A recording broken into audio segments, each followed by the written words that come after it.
Welcome to Time Before Us, the channel where ancient history breathes again. Before time had a name, before the first human breath, there existed a world fierce, forgotten, and alive.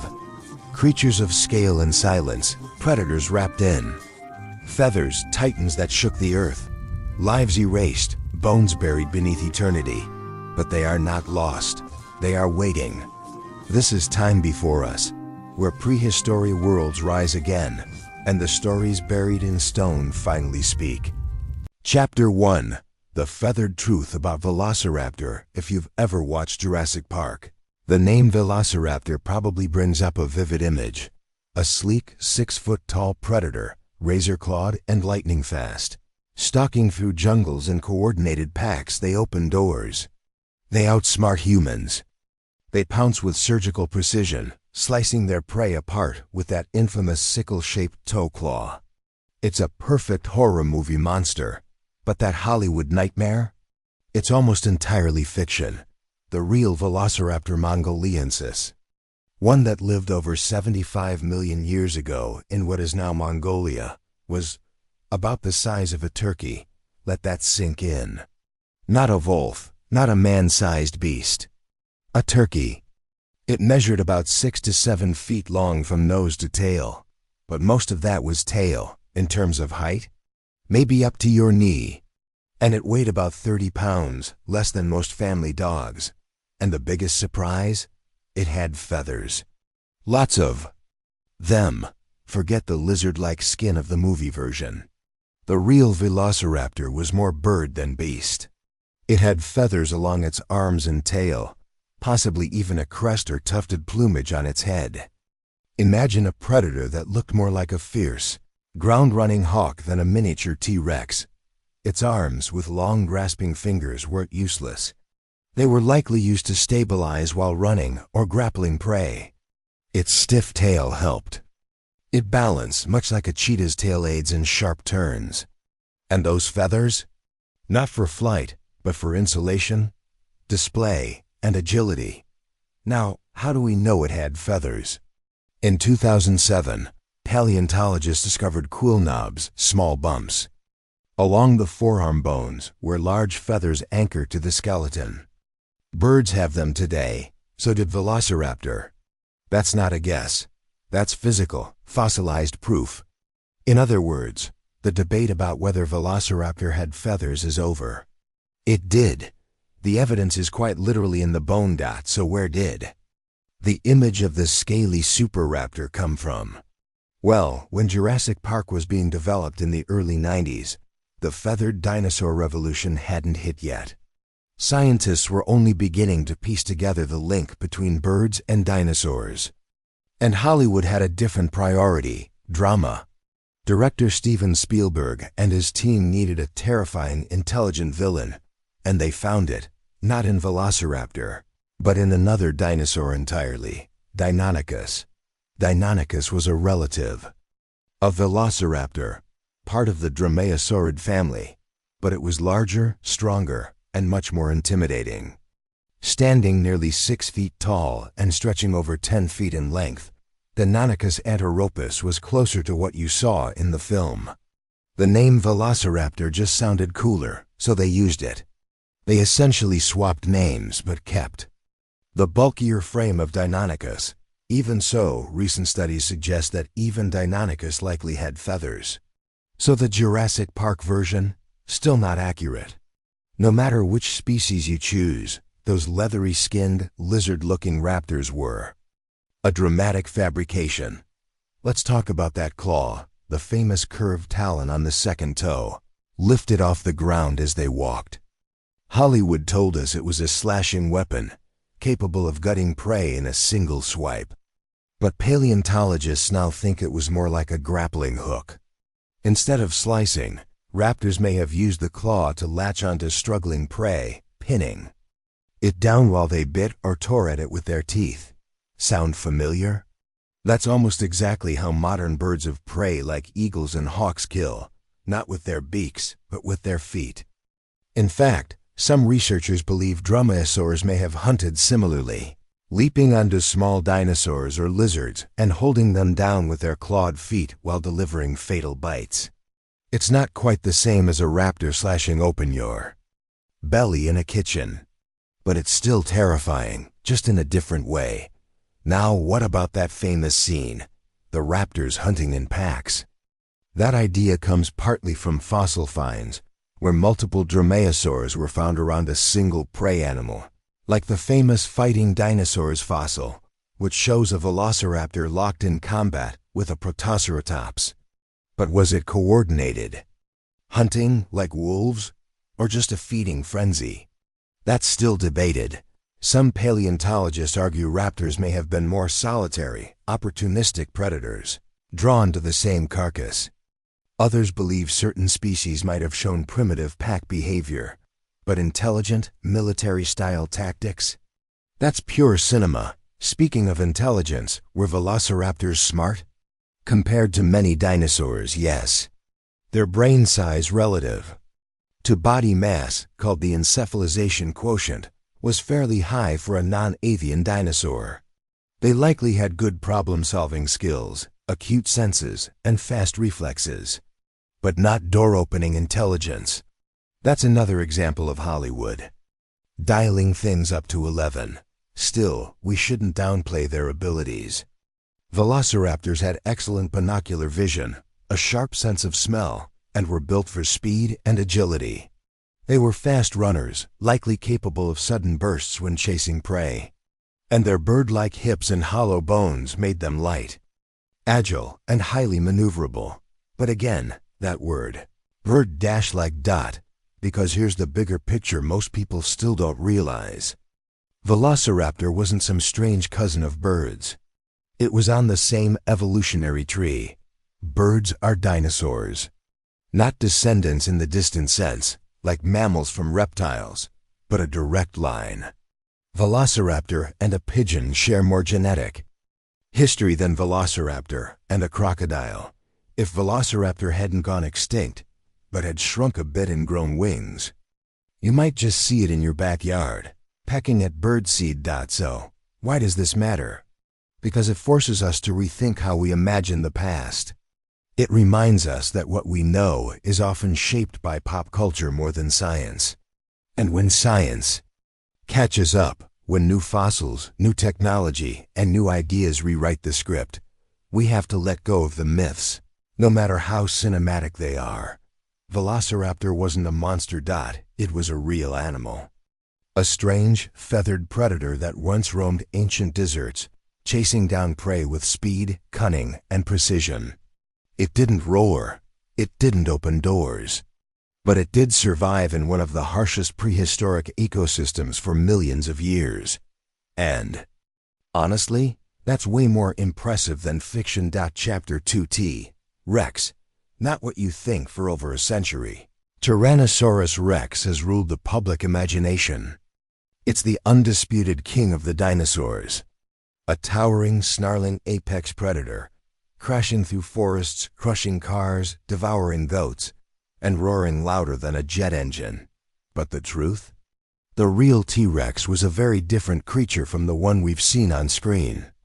In fact, if you met a real Tyrannosaurus Rex up close, in all its prehistoric glory, you might be surprised by what you didn't see.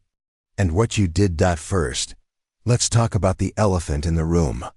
Or rather, the bird, because despite its fearsome reputation, T-Rex may have looked less like a giant reptile and more like a monstrous feathered bird.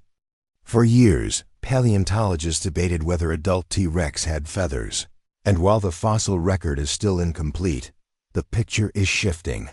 We know that many smaller tyrannosaurs, like DeLong and Yutyrannus, both from China, had feathers.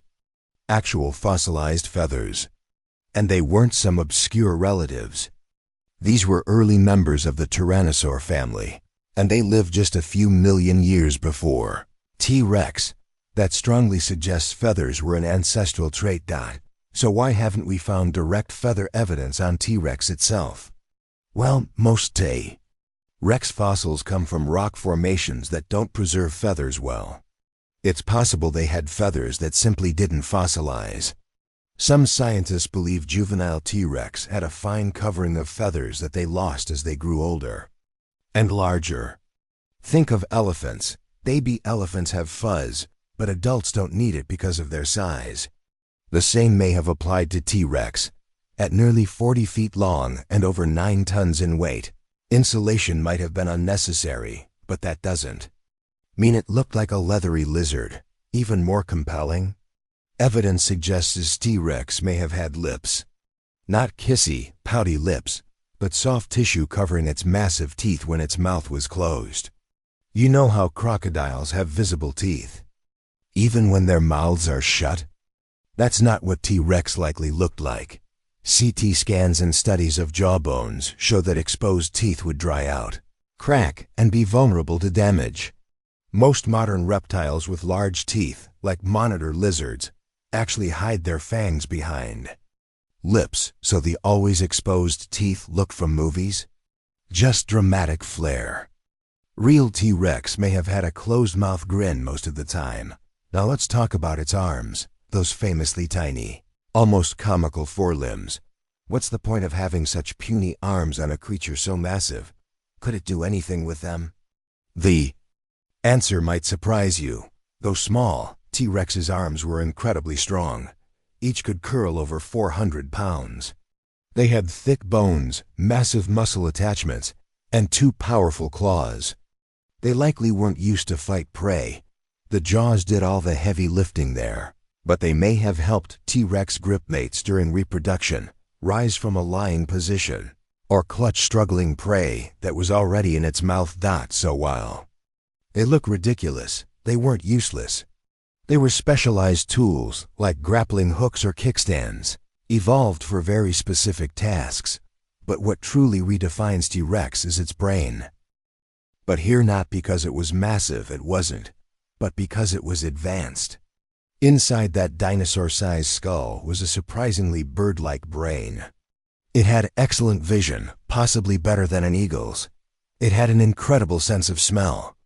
Thanks to enormous olfactory bulbs, the part of the brain that processes scent, it could likely smell prey from miles away. And its inner ear structure suggests it had great balance and possibly decent hearing range. In other words, T-Rex wasn't a lumbering brute.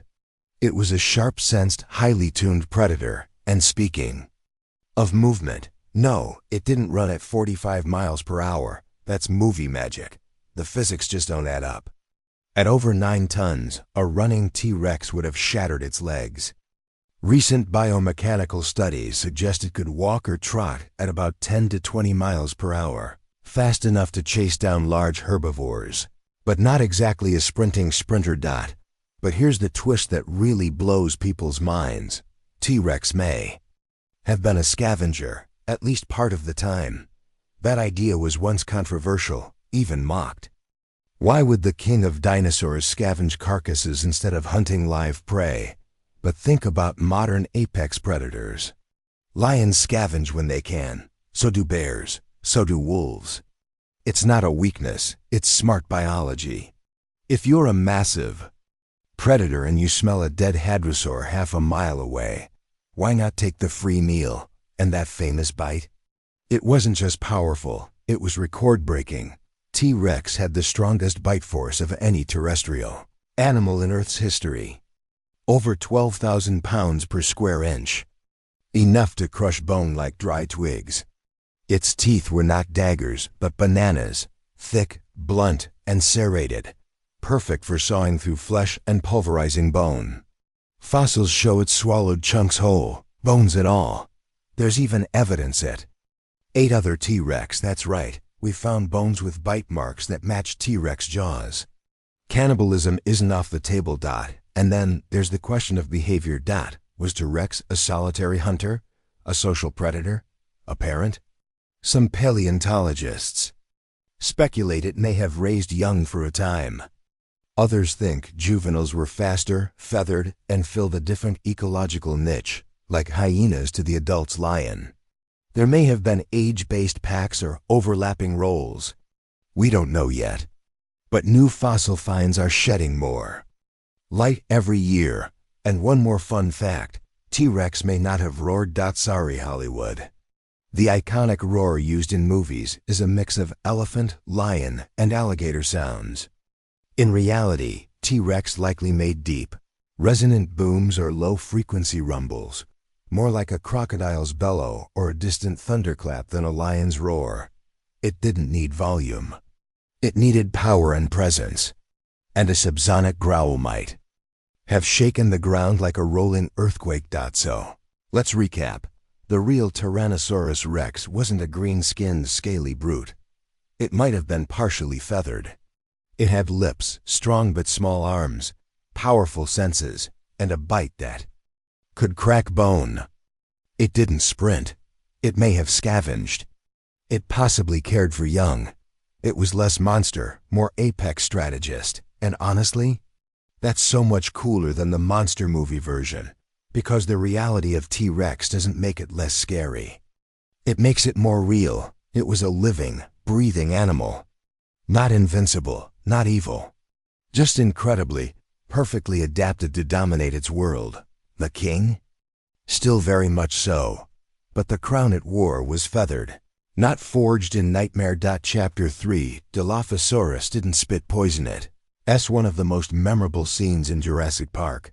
Dennis Nedry, the bumbling villain, crashes his jeep in a storm and finds himself face to face with a small, wide-eyed dinosaur. It looks curious, almost harmless, until it suddenly flares out a frilled collar, shrieks like a broken kettle, and spits black venom into Nedry's face. Blinded and screaming, he slips into the mud, never to be seen again. It's terrifying. It's iconic. And it's pure fiction. The dinosaur in that scene is Dilophosaurus, a real creature that did, in fact, live during the early Jurassic period.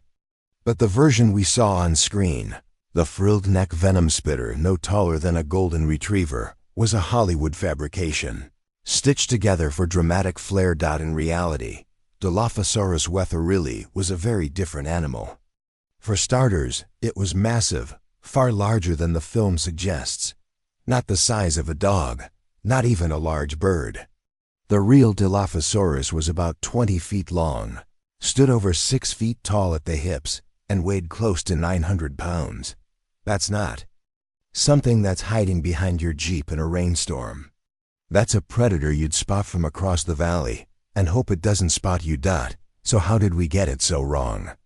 Well, it starts with what we didn't know in the early 90s. When Jurassic Park was being made, Dilophosaurus was still something of a mystery. Fossil evidence was fragmentary. Scientists knew it had an unusual double crest on its skull, a thin, bony structure that arched backward like twin mohawks. But they weren't quite sure what to make of it. Enter movie magic. Michael Crichton, in his original novel, wanted a creature that was visually distinctive and dangerous in a new way. Steven Spielberg agreed. The movie already had its giant monsters. What they needed was a surprise, a smaller, creepier threat. So they took liberties. A lot of them.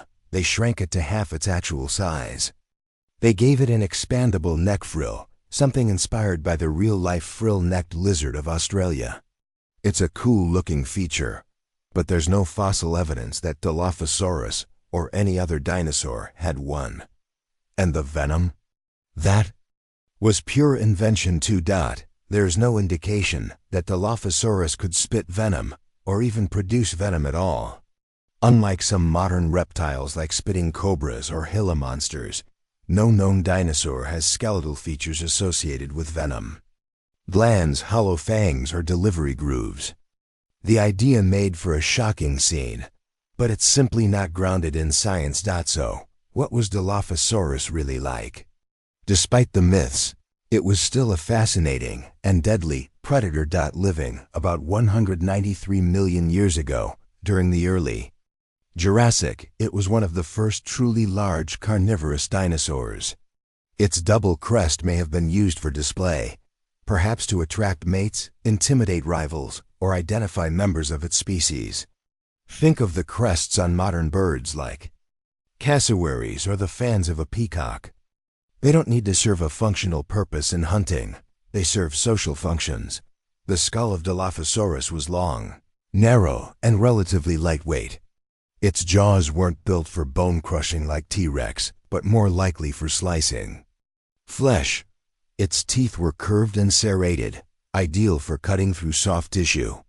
And like many early theropods, it had a flexible body, strong legs, and 3 sharp claws on each hand, tools of agility and control. Interestingly, its upper jaw had a noticeable notch, a gap between the premaxilla, the front part of the upper jaw, and the maxilla. This feature, sometimes exaggerated in reconstructions, may have helped it grip prey more securely or accommodate larger bites. There's even debate as to whether Dilophosaurus was primarily a scavenger, an ambush predator, or something in between. One thing is certain, it wasn't the sneaky, venomous lurker the movie made it out to be. It was bold, it was fast, and it probably hunted medium-sized prey, early sauropodomorphs, small reptiles, or even fish and carrion when the opportunity arose. But perhaps what makes Dilophosaurus truly compelling is that it represents a transitional form, a glimpse into how dinosaurs evolved into the massive predators of the later Jurassic and Cretaceous. It was part of a moment in time when theropods were experimenting with size, form, and behavior. It had a lighter frame than later giants, but also more elaborate ornamentation. It wasn't primitive, it was pioneering. And yes, if you stumbled across a living Dilophosaurus, you'd still run the other way.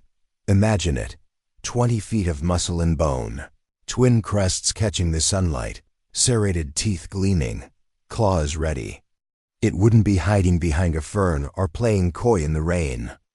It would be charging, jaw wide, legs pounding the earth. No venom, no frill. Just raw, unfiltered prehistoric power. Even more fascinating is how its legacy lived on. The crests of Dilophosaurus may have inspired later species like Cryolophosaurus, a crested predator from Antarctica. And though it went extinct long before the likes of Allosaurus and T-Rex, it helped pave the evolutionary path for the heavyweights of the Jurassic world. But there's a deeper lesson here. The fact that so many people associate Dilophosaurus with fake features, venom, frills, dog-sized stature, tells us just how powerful fiction can be in shaping what we think we know. A single movie scene, however memorable, can overwrite actual science in the public imagination for decades. Even now, many dinosaur toys and books still show Dilophosaurus as a tiny frill-spitter. It's a reminder that dinosaurs, like all ancient creatures, deserve to be understood as they were, not as props for our storytelling. Because when you strip away the myths, what you're left with is still awe-inspiring. A predator unlike anything walking the earth today. A relic of a time when the rules of life were still being written. Not a monster, but a marvel. So, next time you hear someone talk about the dinosaur that spits venom, you can smile and tell them the real story. Because the truth, as always, is wilder than the movie version. Chapter 4. Pterosaurs aren't dinosaurs. I've seen them soaring above volcanoes, gliding through prehistoric skies, diving over coastlines in flocks. They're the winged giants of every dinosaur documentary and movie ever made.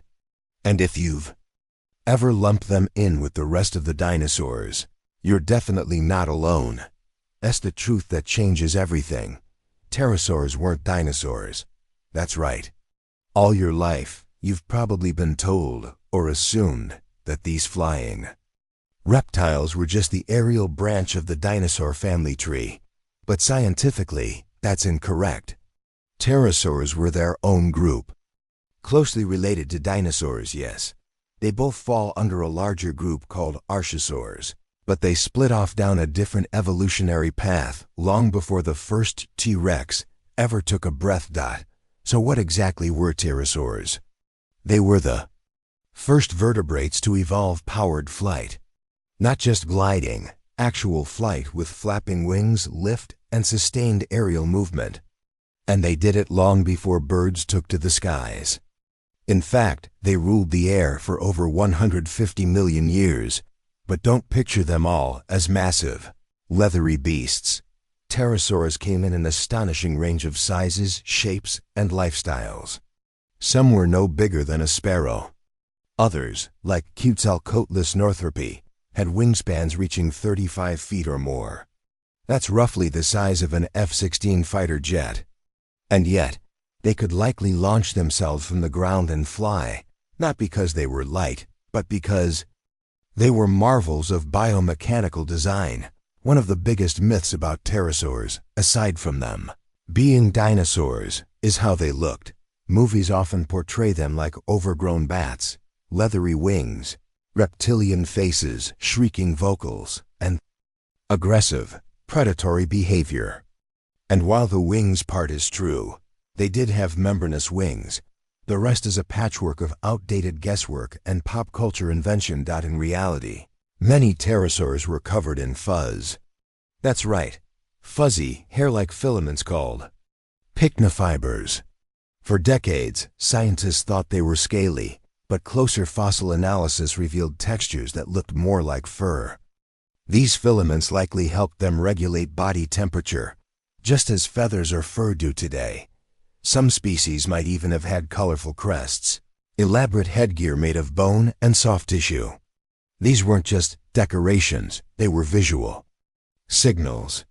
Just like toucans or peacocks today, pterosaurs probably used their crests for attracting mates, scaring rivals, or identifying each other. One species, Tupandactylus, had a head crest taller than its own body. Imagine that, flying around with a built-in sail on your skull. And let's talk about their wings, because they're nothing short of evolutionary genius. Pterosaur wings were made from a skin membrane that stretched from the ankle to the tip of an elongated fourth finger.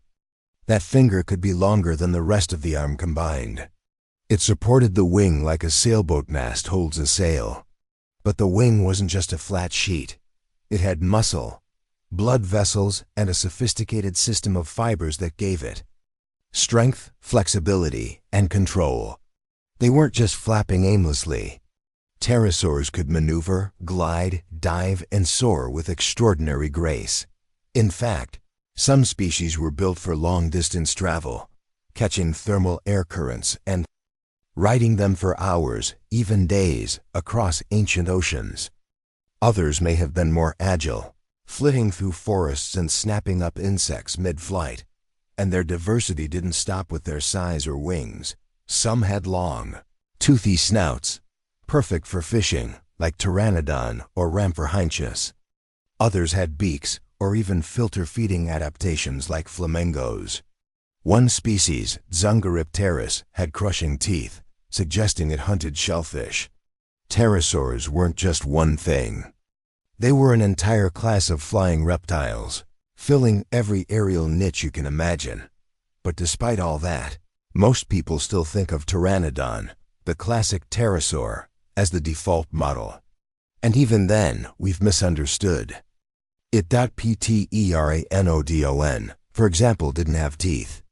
Despite its name meaning toothless wing, it's often shown in media with a mouth full of sharp fangs. And it wasn't small, with a wingspan over 20 feet. It was one of the larger pterosaurs. It had a long backward sweeping crest, possibly for stability during flight or sexual display. It was likely a proficient fish eater, using its long beak to grab prey near the ocean surface, possibly skimming while in flight or diving like a pelican. Then there's Quetzalcoatlus, the towering giraffe-sized pterosaur that defies logic. Its wingspan may have exceeded 35 feet, yet it stood as tall as a giraffe when on land. For years, people assumed it couldn't actually fly. How could something so big even get off the ground? But biomechanical studies suggest it could launch using quadrupedal takeoff, pushing off with both its powerful legs and arms at once. Like a bat. Its hollow bones and strong flight muscles allowed it to become airborne with explosive force. It probably soared over long distances, crossing ancient inland seas in search of carrion or small prey on land. still think it's just a dinosaur with wings? The truth is, pterosaurs are often overshadowed by dinosaurs, probably because they didn't leave quite as many fossilized bones. Their light, hollow skeletons don't fossilize as easily, which makes them harder to study. But when we do find them, they open windows into a completely different world, a world where the skies were alive with creatures. No bird or bat has ever rivaled that, so why does it matter that they weren't dinosaurs? Because lumping them in with dinosaurs erases their uniqueness. Dinosaurs were largely ground-bound, with the eventual exception of birds. Pterosaurs were aerial pioneers. They were the first vertebrates to truly conquer the skies. And they did it in a completely different way than birds or bats. Pterosaurs were not evolutionary stepping stones. They were peak performers of their own kind. They didn't lead to birds. They weren't proto-birds. They were a successful, sprawling branch of the tree of life that just happened to be living at the same time as the dinosaurs. And yes, like the dinosaurs, they went extinct at the end of the Cretaceous, about 66 million years ago. The asteroid that wiped out the dinosaurs didn't just hit the land. It sent shockwaves through the air, oceans, and atmosphere, and with it, the skies lost their most magnificent gliders. But here's the kicker. When you see a bird today, you're seeing a dinosaur's legacy. When you see a bat, that's a mammal that evolved flight on a completely separate track. But when you think about flight before birds, before bats, before bees or butterflies, you have to go back to the first vertebrate flyers. And that means the pterosaurs, not dinosaurs, not flying lizards, but their own category of incredible. So next time you see one in a movie, soaring alongside a T-Rex or dive-bombing a Jeep, remember this. You're not looking at a dinosaur. You're looking at a master of the sky, a creature with its own evolutionary story, its own triumphs, and its own mystery. They didn't walk like dinosaurs. They didn't roar like them. And they certainly didn't belong in the same box. They were something else entirely, and that, in the end, makes them even more fascinating. Chapter 5. The real Triceratops. The image is familiar. A three-horned, tank-like beast standing its ground against the mighty Tyrannosaurus Rex. One last heroic charge, the prehistoric showdown. Two titans colliding in a dusty plain beneath volcanic skies. Triceratops, the noble herbivore, the final defense in a dangerous world. It's dramatic, it's powerful, and it's not entirely wrong. But the real Triceratops was more than a prop in T-Rex's spotlight. More than just a horned pinata for carnivores to bite into. It was an intelligent, socially complex, and powerfully built creature with a story that's been largely overlooked. The truth is, Triceratops may have been one of the most formidable animals to walk the earth, not despite being a plant eater, but because of it. Let's start with what we think we know. Triceratops horridus, the species most people are familiar with, lived during the very end of the Cretaceous period, around 68 to 66 million years ago, in what's now North America. It shared its world with some of the most famous dinosaurs, including Ankylosaurus, Edmontosaurus, and yes, Tyrannosaurus Rex.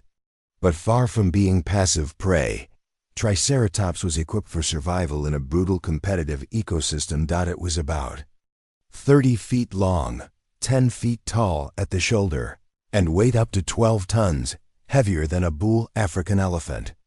Its skull alone could reach 7 feet in length, with 3 iconic horns, 2 above the eyes and 1 on the snout. And behind that fearsome face, a massive frill, shaped like a medieval shield, extending from the back of the skull like a protective collar. But that frill wasn't just for armor. For a long time, paleontologists believed Triceratops used its frill solely for defense, a shield against the bone-crushing bite of T-Rex or the claws of a predator. And while it certainly offered protection, especially for the neck and shoulders, recent research suggests a more nuanced purpose. The frill and the horns may have also served as social signals. just like antlers on a deer or the mane of a lion. They were likely used to attract mates, assert dominance, and establish identity within the herd. Some fossils show signs of damage and healing, scars from head-butting matches or horn clashes with rivals. These weren't fatal wounds, they were bruises from battles for status. A prehistoric version of sparring. It paints a different picture of Triceratops, not just a passive grazer, but an animal with a complex social structure, one that lived in groups, raised young, and competed for leadership in displays of strength and resilience.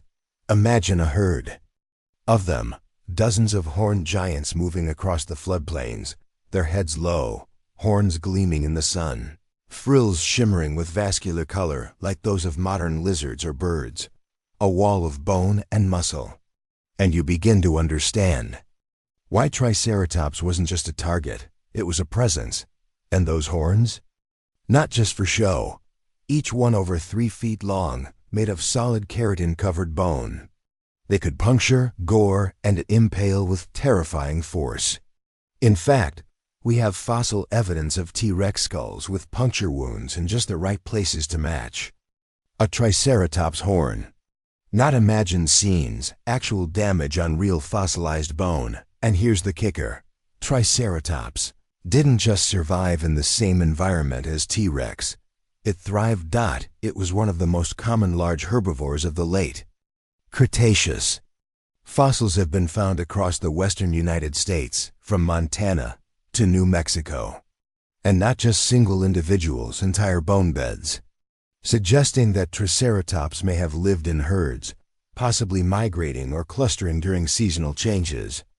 Alone flips the old narrative, because for decades, we imagined them as solitary beasts, wandering through forests alone, munching ferns until something bigger showed up. But now, with more fossil evidence and behavioral comparisons to modern herbivores, we're seeing a different creature entirely. Alert, intelligent, cooperative, and strategic. Its beak, too, was a weapon. Sharp and powerful, it could shear through tough plant material. The dental battery behind it, rows of constantly replacing teeth, worked like a scissor mill, grinding down fibrous plants with mechanical efficiency. And those jaw muscles? Enormous. The animal may have used its mouth to not just feed, but defend, biting as a last resort. Its eyesight? Forward-facing, likely with some binocular overlap. That suggests depth perception, essential for positioning those horns in combat. And it had a large olfactory bulb, indicating a good sense of smell, possibly for identifying family members or sensing predators at a distance. Let's talk speed. No. Triceratops wasn't fast, not in the way a predator was. But it didn't need to be. It had mass. It had momentum. Think about a modern rhino. Bulky, yes, but when it charges, it becomes unstoppable. Now scale that up by several tons. You don't want to be in the way of a charging Triceratops. And for all its brawn, there's something quietly beautiful about this animal. Its fossils suggest it matured slowly, taking many years to reach full size. Juvenile skulls show smaller, more rounded horns that grew longer and curved as the animal aged. This has led scientists to reclassify several previously named species, like Torosaurus, as possibly just older Triceratops.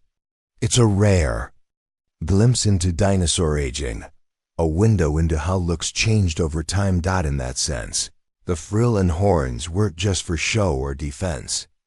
They were a timeline, a visible sign of age, health, and identity, just as a peacock's tail or a stag's rack tells a story.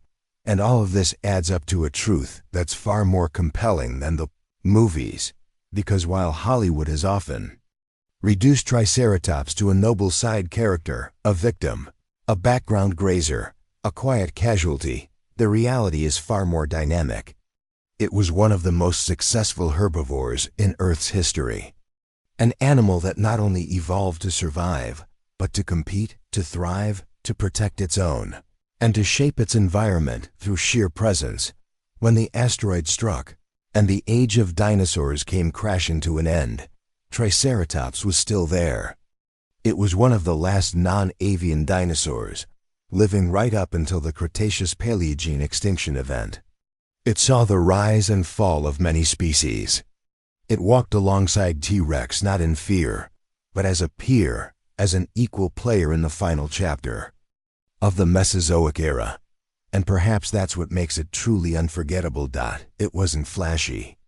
It didn't fly, it didn't roar, but it endured, it adapted. It fought. It survived longer than almost any other. And when we dig up those massive skulls, carefully extracting them from beds of rock laid down millions of years ago, we're not just uncovering bones. We're meeting a survivor. Chapter 6, Carnotaurus, the demon with tiny arms. If you could sculpt a dinosaur from a fever dream, a predator that looked more like a fantasy villain than a real animal, you might end up with something very close to Carnotaurus. It didn't just look strange, it looked wrong. Horns above its eyes, a devilish snarl frozen in bone, a deep chest, slender legs, and arms so hilariously small, they make T-Rex look like a gym rat. And yet, behind that bizarre appearance was a creature built for speed, power, and possibly even ambush. A predator whose strange anatomy has puzzled and amazed paleontologists for decades. First discovered in 1984 by legendary Argentine paleontologist José Bonaparte, Carnotaurus sastre is one of South America's most iconic dinosaur finds. Its name means meat-eating bull, a reference to those prominent horns jutting from its skull. And let's be clear, no other large carnivorous dinosaur looked quite like this. This wasn't just another theropod, that was something altogether different. Let's start with the obvious. Those horns. Most predatory dinosaurs had ridges or crests. Maybe a bony boss or a nose bump, but Carnotaurus, it had thick, forward-facing horns that looked like they belonged to a bison. Fossils show that these weren't ornamental flourishes. They were made of solid bone and firmly fused to the skull. But what were they for? Some scientists believe they may have been used in head-to-head combat, not unlike modern-day goats or sheep. Perhaps rival Carnotaurus males butted heads for dominance, territory, or mates. But there's a catch. Their skulls weren't built for heavy impacts. So maybe the horns were more for display or threat posturing, like warning signs. Back off, I'm not worth the fight. Now look down the body, and things get even weirder. The arms of Carnotaurus are legendary, and not in a flattering way. They are the smallest arms relative to body size of any large carnivorous dinosaur ever discovered. Barely more than stumps, they were shorter than a human child's forearm. Unlike T-Rex, which at least had strong shoulder muscles and functional fingers, Carnotaurus had no wrists, no elbows, and hands that couldn't grasp anything. It's possible these arms served no purpose at all, evolutionary leftovers from an earlier ancestor. Or maybe, just maybe, they had a specialized function we haven't yet uncovered.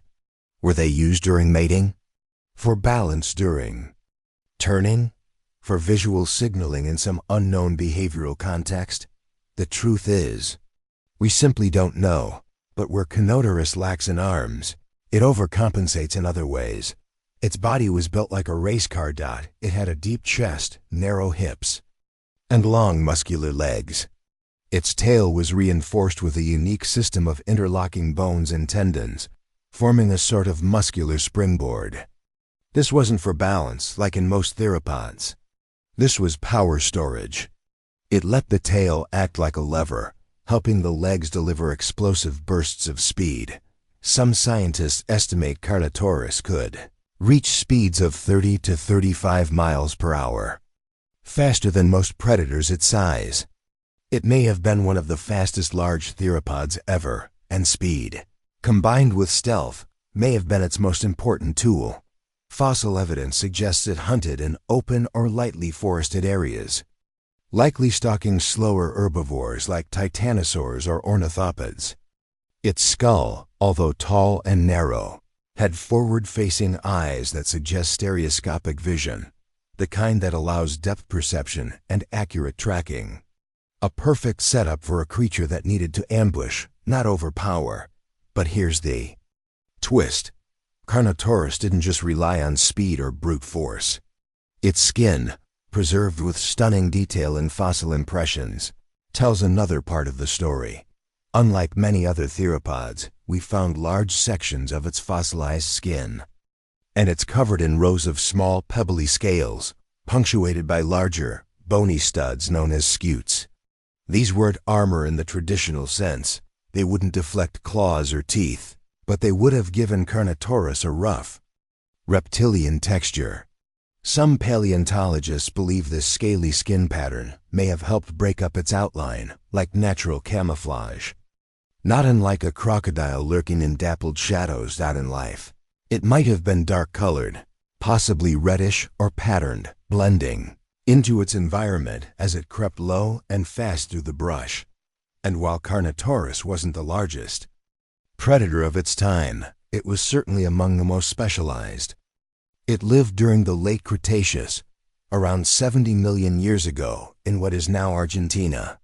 It shared its ecosystem with massive long-necked sauropods, armored ankylosaurs, and smaller predatory rivals, but it seems to have filled a very specific niche, the fast-horned sprinter, capable of short, violent charges and quick kills, and yet, it's still often remembered, unfairly, as the dinosaur with the stupid arms.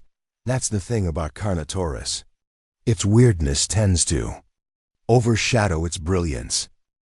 The sounds were not the movie-style roars we're used to. They were more like haunting, low-frequency bellows, long, echoing tones that could travel for miles across open landscapes. These weren't random noises. They were likely communication. Tools that think about it. Hadrosaurs lived in herds, large ones, moving across vast plains and forests. Visual cues only go so far. But sound? Sound works in fog, in darkness, over distance. A deep bellow could signal danger, attraction, separation, or cohesion, like elephants do today. It's not far-fetched to say that hadrosaurs may have had dialects. Different tones for different species, even individuals. Imagine a chorus of ancient voices echoing across the landscape, low, rumbling notes woven through the ferns and conifers. And the possibilities don't end there. Some paleontologists believe that sexual selection played a role in crest development. That males may have evolved larger or differently shaped crests to stand out, the same way peacocks display feathers or frogs use song. Perhaps a larger crest meant a deeper, more resonant call, a more impressive serenade to potential mates. But the crests weren't the only clue to hadrosaur sophistication. Their brains, at least in some species, were surprisingly advanced. Not on the level of predators like Truden, but big enough to suggest complex behavior. And their inner ears? They were tuned to low-frequency sounds, exactly the kind they might have produced. That's the kind of evolutionary harmony you don't get by accident. And yet, despite all this, hadrosaurs still get branded as boring, bland, the salad bar of the dinosaur world. But let's dig a little deeper. Some hadrosaurs, like Edmontosaurus, could grow over 40 feet long, the size of a city bus. Others were smaller, nimbler. They lived across a vast range of environments, from the swamps of North America to the uplands of Asia. Some even roamed the Arctic during periods of milder climate, enduring long months of darkness, possibly migrating or hibernating in massive groups. They traveled in herds that may have numbered in the hundreds or thousands. Fossilized trackways show coordinated movement, with adults and juveniles side by side. Some sites even show nesting grounds, places where they laid eggs, protected hatchlings, and maybe even raised young communally. In other words, hadrosaurs weren't just passive grazers. They were social animals. Intelligent, vocal, mobile, and organized, and they were survivors. Hadrosaurs were among the last dinosaurs to roam the earth. They made it all the way to the final curtain. the Cretaceous-Paleogene extinction event. When the asteroid hit 66 million years ago, hadrosaurs were still thriving. They'd outlasted rival groups, spread across continents, and adapted to dozens of niches. They were the ultimate generalists, the kind of animal that doesn't need flashy teeth or claws to dominate, just the right tools, the right brains, the right voice, and that voice might have been beautiful. Imagine standing at the edge of a prehistoric lake. The sun is rising through the mist. A herd of Lambeosaurus grazes nearby, their crests catching the light like polished bone. One raises its head, and a low horn-like note flows through the air. Haunting, ancient, almost musical. Another answers. Then another. And for a moment, it feels like a symphony. Not of terror, but of life. The idea that these animals, long thought to be simple or dull, were capable of something like song, reshapes the way we see dinosaurs. It strips away the monster label. It replaces it with something more intimate, more connected, because sound is emotional. Sound is memory. And if hadrosaurs had voices, they had personalities. They had relationships. They had stories. Stories were only just beginning to hear. Chapter 9. Raptors were colorful, not gray. When you hear the word raptor, what image comes to mind? Most likely, a snarling, scaly, gray-skinned killer, jaws open, claws poised, eyes glowing with malice. Maybe it's stalking through a jungle, maybe flanking a hapless tourist in a kitchen. The image has burned itself into pop culture, sleek, sinister, and shockingly uniform.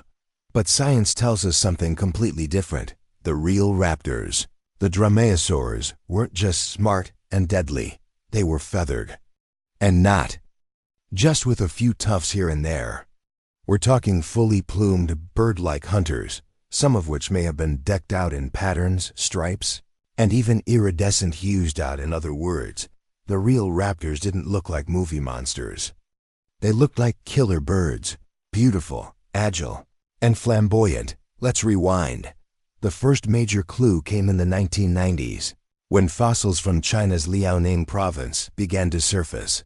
Exquisitely preserved skeletons of small theropods with clear feather impressions. One of the most famous?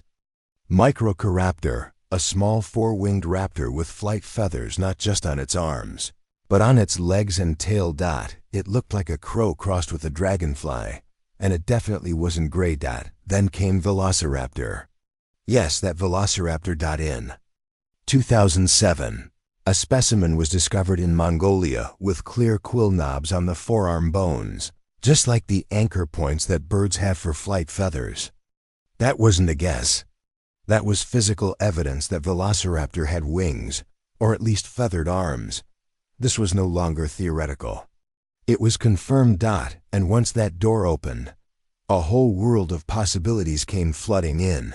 Suddenly, paleontologists were reevaluating everything, from the way raptors moved to how they hunted, how they stayed warm, how they raised their young, and yes, how they looked.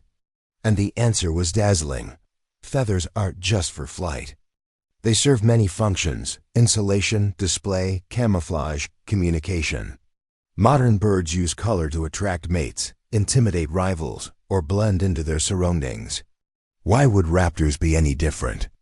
In fact, using techniques like melanosome analysis, scientists have begun to reconstruct the actual colors of some dinosaur feathers. Microraptor, for instance, appears to have been glossy black with an iridescent sheen, like a raven. Others, like Anchiornis, showed patterns of black and white, with rusty red crests. These weren't drab animals. They were walking works of art. And let's not forget the environment. The late Cretaceous wasn't a colorless world. It was lush, varied, and vibrant, filled with flowering plants, insects, and shifting light. In that world, color had meaning. Flashy feathers might have signaled health, dominance, or territory. Or they might have helped a predator blend into dappled forest shadows. So imagine this: a Deinonychus, cousin of Velociraptor, crouching low in the undergrowth, Its feathers striped in browns and golds like a hawk, tail lifted for balance, wings out for intimidation. It moves like a dancer, light, precise, coiled with energy. And when it lunges, it's not a lizard pouncing. It's a bird of prey with teeth. Because yes, even though they were covered in feathers, raptors were still very much reptilian at their core. They had sharp teeth, strong jaws, and of course, that legendary killing claw, the sickle-shaped toe claw they held aloft while running, ready to slash down into flesh. They likely hunted in complex ways, not always in packs like wolves, as movies suggest, but sometimes using intelligence, agility, and even coordination in smaller groups. Some may have ambushed prey. Others might have leapt from above. All of them were built for motion, light skeletons, long tails for balance, limbs adapted for both speed and grappling. And those feathers? They didn't slow them down. They may have enhanced their maneuverability, like the tail feathers of a cheetah helping to steer in mid-sprint. The closer you look, the more modern they seem. Their skeletons share so many traits with birds: hollow bones, wishbone-like clavicles, lung structures that suggest one-way airflow. Their brooding behavior, nesting over eggs, guarding them with feathery arms, was almost identical to that of modern birds. And yet, despite this, our image of them remains stuck in the 1990s. Gray, leathery, uniform. Why? Because the movies made them that way. When Jurassic Park hit theaters in 1993, it changed everything. And to be fair, it was groundbreaking. It introduced millions of people to the idea of dinosaurs as smart, fast, and bird-like. But it stopped short of feathers, in part because the science was still catching up, and in part because scaly monsters just looked scarier on screen. But now we know better, and once you start seeing raptors as colorful, bird-like, and emotionally complex, you start seeing them differently altogether. Imagine a young velociraptor preening its feathers in the sun, an older one displaying vibrant plumage during a mating ritual, two siblings squabbling with vocalizations, not screeches, but hisses, coos, or low trills, their eyes sharp, their movements precise, their bodies alive with detail. Does it make them less scary? Maybe, but it makes them real. It also reshapes the whole narrative of evolution. Because raptors weren't just the top-tier hunters of their time. They were the bridge between the age of reptiles and the age of birds. Some of their descendants may have survived the asteroid impact, shrinking, adapting, and eventually taking to the skies. Today, when you look at a hawk, a crow, or even a pigeon, you're looking at a living echo of those ancient, feathered killers. You're looking at a raptor that made it. That's the twist no one saw coming. Because the real legacy of raptors isn't claws or cunning or cold-blooded killing. It's adaptability. It's that they weren't gray. They weren't lizards. They were vibrant, warm-blooded, socially complex animals that didn't just survive. They evolved. They sang. They displayed. They dazzled. And in the end, they flew. Chapter 10. What dinosaurs really sounded like in the movies. Dinosaurs roar. They screech. They bellow. They unleash guttural, bone-rattling growls that shake the earth and chill the spine. But here's the truth. Almost everything we think we know about dinosaur sounds is pure fiction. Because the real voices of dinosaurs were likely far stranger, more alien, more subtle, more unlike anything we've ever heard in a film. No dramatic roars echoing through jungles. No thunderous Godzilla howls. Instead, ancient soundscape was probably filled with booms, hisses, coos, grunts, and deep, resonant pulses that didn't just echo. They vibrated. And in that world, silence wasn't absence. It was mystery. Why is this such a blank spot in our knowledge? Because sound doesn't fossilize. We have bones. We have footprints. We even have skin, feathers, and stomach contents. But we don't have recordings. We can't play back the cries of a mother hadrosaur calling to her young. We can't hear the territorial warning of a T-Rex. All we have are clues, subtle hints left behind in the anatomy, in the structure of skulls and airways, and in comparisons with modern animals. And when you follow those clues, the results are startling. Let's start with the basics. Most of the roars you've heard in films, like the iconic T-Rex bellow in Jurassic Park, were created in sound design studios using mashups of tigers, alligators, elephants, and even slowed down tortoise mating calls. They sound epic. They sound terrifying, but they're probably completely wrong. The first problem is mechanics.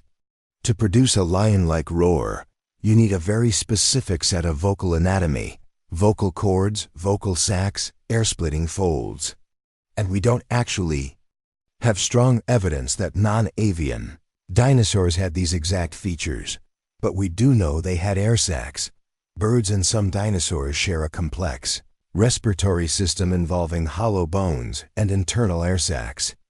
This not only helped them breathe efficiently, but may have also helped them produce sound in a completely different way. Birds don't roar. They don't use vocal cords. They use something called a syrinx, a vocal organ located at the base of the trachea. It's an incredibly efficient, flexible system that allows them to produce multiple sounds at once. That's how a songbird can create complex melodies, or a raven can mimic human speech. And here's the game changer. In 2016, scientists identified the first known fossil syrinx from a bird-like dinosaur called Vegavis IA. It lived during the late Cretaceous, and it had a vocal structure almost identical to that of modern birds, which means at least some dinosaurs sang. They didn't growl. They whistled, trilled, or honked, depending on the species. They communicated through complex, possibly beautiful, soundscapes. Imagine the haunting, low-frequency call of a hadrosaur echoing across a prehistoric lake, or the rhythmic coo of a feathered raptor hidden in the underbrush, or the deep, chesty boom of a territorial display, not heard but felt in the bones. Some of these sounds may have even operated below the range of human hearing, like elephants or cassowaries today, using infrasound to communicate across long distances. Cassowaries are a particularly interesting comparison. These large, flightless birds, often considered living dinosaurs, produce incredibly low frequency booms. The sound isn't always audible, but it creates a vibration in the air, a physical sensation. Some paleontologists believe large dinosaurs, like T-Rex or sauropods, may have used similar low-frequency pulses to communicate, possibly for territory, mating, or warning calls. In fact, when we examine the skull of T-Rex, we see large sinus cavities and resonating chambers. These weren't just empty space. They could have amplified deep, reverberating vocalizations, not loud, but penetrating. Less king of the jungle roar, more subwoofer of death. And think about this. Even crocodiles, one of the closest living relatives of dinosaurs, produce low bellows that vibrate through water and ground. They don't have vocal cords either, yet they can rumble, growl, and even bark to warn rivals or attract mates. So dinosaurs had the anatomical tools. But what would they use them for? That's where behavior comes in. Dinosaurs weren't just loud for the sake of being loud. Sound in the animal kingdom is communication, warning, attraction, coordination, defense. Take hadrosaurs again, with their trumpet-like crests. Studies using 3D models of Parasaurolophus's nasal passage have shown it could produce long, eerie, low-frequency tones. These weren't random honks. They were specific, repeatable, resonant calls, likely used to identify individuals, find mates, or keep a herd together in low visibility. Or imagine a pair of therizinosaurs displaying to each other, feathers puffed, bodies swaying, letting out rhythmic huffs like ground-dwelling birds during mating season. Even small raptors may have had calls, sharp warning yelps, subtle location clicks, or even mimicry of prey species. as some birds of prey do today. And then there's silence. Some predators in the modern world hunt without making a sound. Owls, for instance, are engineered for stealth. It's possible that not every dinosaur needed or used sound frequently. Some may have been silent stalkers.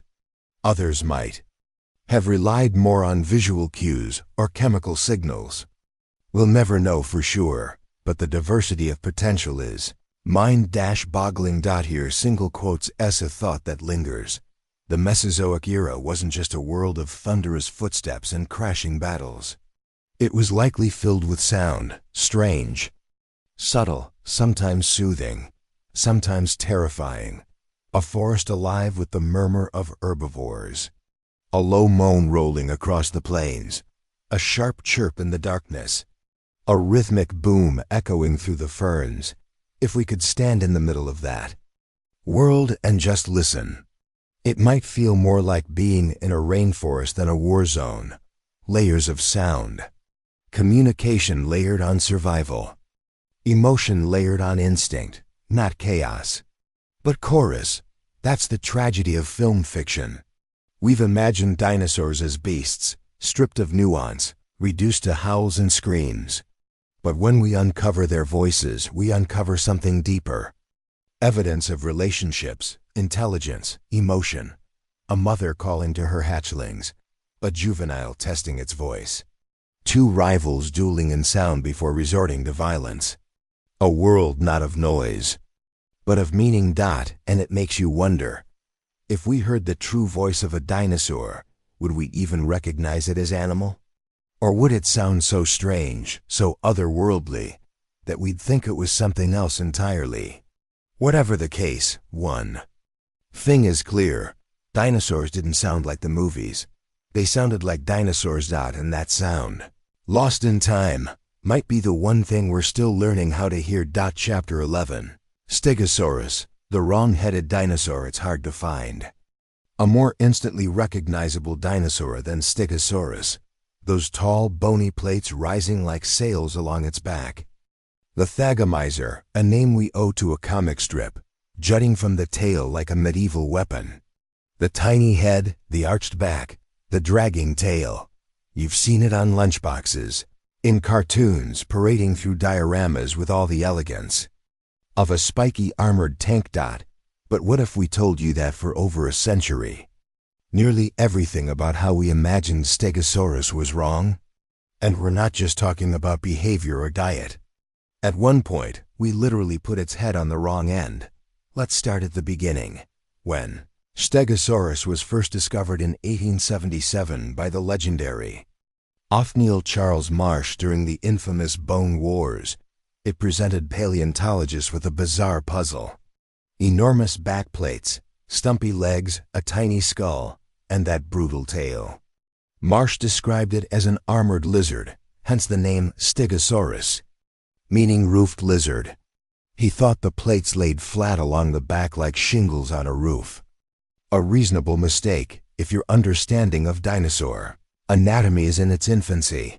But the errors didn't stop there. In early reconstructions, the Stegosaurus was imagined with a dragging tail, a sprawling lizard-like posture, and sometimes even the wrong skull entirely, mistakenly attaching skulls from other herbivorous dinosaurs to its body because the real head was so small and delicate.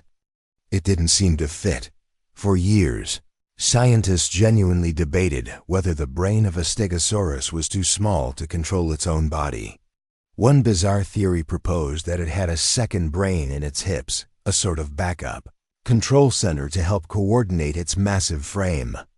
This idea stuck around for decades, despite having no real evidence. But modern paleontology has done what it does best: shattered myths and rewritten the narrative. So let's set the record straight.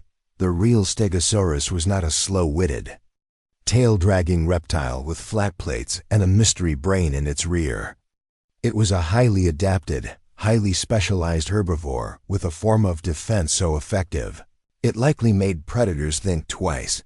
Let's talk about those plates. At first, no one could figure out what they were for. Defense? Camouflage? A solar Panel. In truth, the plates made of bone and covered in a keratinous sheath likely served multiple purposes. Positioned in a staggered, alternating pattern, not flat, they created a striking silhouette that may have helped in species recognition, mate attraction, or intimidation. And yes, they may have helped regulate body temperature. The plates were filled with blood vessels, suggesting they could act like radiators, absorbing heat or shedding it, depending on environmental conditions. But that's not the whole story. Think of a deer's antlers or a peacock's feathers, structures that evolved not just for function, but for display. Stegosaurus may have used its plates to signal health, maturity, or dominance. In a world where communication wasn't vocal, visual signals were everything. But what about the thagomizer, that wicked tail weapon? Here's the wild part. For years, many paleontologists assumed it wasn't used in combat, that it was just for show. But then came the fossil evidence. Damaged tail vertebrae, pathological spikes, and most notably, Allosaurus bones with puncture wounds that perfectly matched the spacing of Stegosaurus spikes. That was the smoking gun. The thagomizer was not just real, it was lethal. A swinging tail with 4 sharpened spikes, capable of maiming or even killing a predator. It didn't need speed, it had reach. And when you factor in the articulation of the tail, which was more flexible and muscular than once believed, it becomes clear that Stegosaurus had an incredibly effective rear-facing defense system. In other words, mess with its back and you might get skewered. But let's come back to that tiny head, the one that caused so much confusion in the early days. Yes, Stegosaurus had one of the smallest brains relative to body size of any known dinosaur. Its brain was around the size of a lime, controlling a body over 20 feet long, and yet it survived. It thrived for millions of years. So how? Because intelligence, in the way we define it, isn't always the point in evolution. Stegosaurus didn't need cleverness, it needed efficiency. A low center of gravity, defensive armor, a weaponized tail, and a digestive system built to extract nutrients from tough, fibrous plants, possibly aided by swallowed stones or symbiotic gut bacteria. Its tiny head housed a narrow beak and peg-like teeth, not for chewing, but for snipping and cropping. It probably relied on a fermentation chamber in its gut to break down plant material, much like cows do today. And as for movement, forget the slow, dragging posture of early illustrations. Fossil trackways show that Stegosaurus walked upright, with its tail held off the ground. It moved with a slow but deliberate gait, likely in small groups or solitary, browsing for low vegetation. It wasn't fast. It didn't need to be. Its defense was built in. Its armor spoke for itself. But what makes Stegosaurus so fascinating isn't just its physical form. It's what it represents. A cautionary tale about assumption, about how our earliest ideas about dinosaurs were shaped more by human imagination than scientific evidence. We imagined them as giant lizards, cold-blooded, dim-witted monsters. But Stegosaurus, misunderstood from the beginning, helped teach us to question those assumptions, to dig deeper, literally and metaphorically. Over time, we've pieced together a new vision, a creature that was strange, yes, but perfectly evolved for its time. A tank with solar panels, a gentle browser with tail blades, a dinosaur that didn't need speed or brains or ferocity to be a success, and maybe most importantly, a dinosaur that never stopped evolving in our minds, because even today, as new fossils are uncovered and old theories are overturned, Stegosaurus continues to surprise us. It's a reminder that science isn't static, that the story is never really over. Even when the skeletons are laid out in museum halls, silent and still, their real story is still being written. And in the case of Stegosaurus, that story just happens to begin with one of the most famous wrong guesses in dinosaur history, putting its head on the wrong end. Chapter 12. Sauropods weren't swamp monsters. They were the largest animals to ever walk the earth, stretching longer than buses, towering taller than giraffes, and weighing more than a herd of elephants, Diplodocus, Apatosaurus, Brachiosaurus, Argentinosaurus, names that echo like ancient thunder. But for decades, we pictured them the same way, slow, dim, and dragging themselves through murky swamps to support their impossible bulk. They were always half submerged, their heads barely above water, their tails trailing behind like limp ropes. Too big for land, too dumb to survive on their own. They weren't just dinosaurs. They were monsters of burden. But here's the truth, that image? It's a fossil itself, a relic of outdated science and Victorian assumptions. The real sauropods were not swamp-bound behemoths. They were powerful, graceful, and fully terrestrial animals that ruled the landscape with sheer presence. And the more we've studied them, the more incredible they've become. Let's unravel the myth, one piece at a time. The swamp life for most of the 20th century. Paleontologists believed sauropods were too heavy to support their own weight on dry land. Their legs looked column-like and their bodies massive, so it was assumed they must have used water to buoy themselves up, like living zeppelins. But this was based less on evidence and more on what seemed logical at the time. No living land animal even approached their size, so it felt safer to stick them in a lake and let physics help them survive. However, the fossil record, as always, had something different to say. Sauropod trackways are found everywhere. Not just near lakes or rivers, but across plains, forests, deserts, landscapes far from any swamps. Their footprints show animals walking in herds, with confidence and direction. No signs of stumbling through mud or wading waist-deep through water. And their skeletons? Designed for land, their legs weren't splayed like a lizard's, they were vertical, like columns beneath a building. Their vertebrae were riddled with air sacs, lightening their massive frames and making them more like biological suspension bridges than overgrown reptiles. These weren't animals barely surviving. These were engineering masterpieces of evolution. Their long necks weren't just for browsing treetops. Some sauropods may have swept their heads across wide areas like living cranes, feeding across vast distances without moving their bodies. Others held their necks high, towering over the forest, scanning the horizon, and their tails? Far from dragging behind them, sauropods held their tails aloft. Some tails, especially in diplodocids, were long and whip-like, capable, according to some studies, of producing sonic booms when cracked. A weapon? A communication tool? A last line of defense? Possibly all three. Now think about the heart. How does an animal pump blood 20 feet up a neck to reach its brain? Early skeptics used this as proof that sauropods couldn't have held their heads high.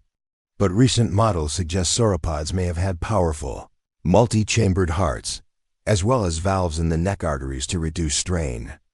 Some researchers even propose they had a unique blood pressure regulation system, allowing them to elevate and lower their heads without passing out. These weren't creatures crippled by their size. They were adapted to it, not so dumb theirs. Another popular belief, that sauropods were stupid. Tiny brains and massive bodies, right? Technically, yes. Their brains were small compared to their size. But that doesn't mean they were brainless. Intelligence isn't one size fits all.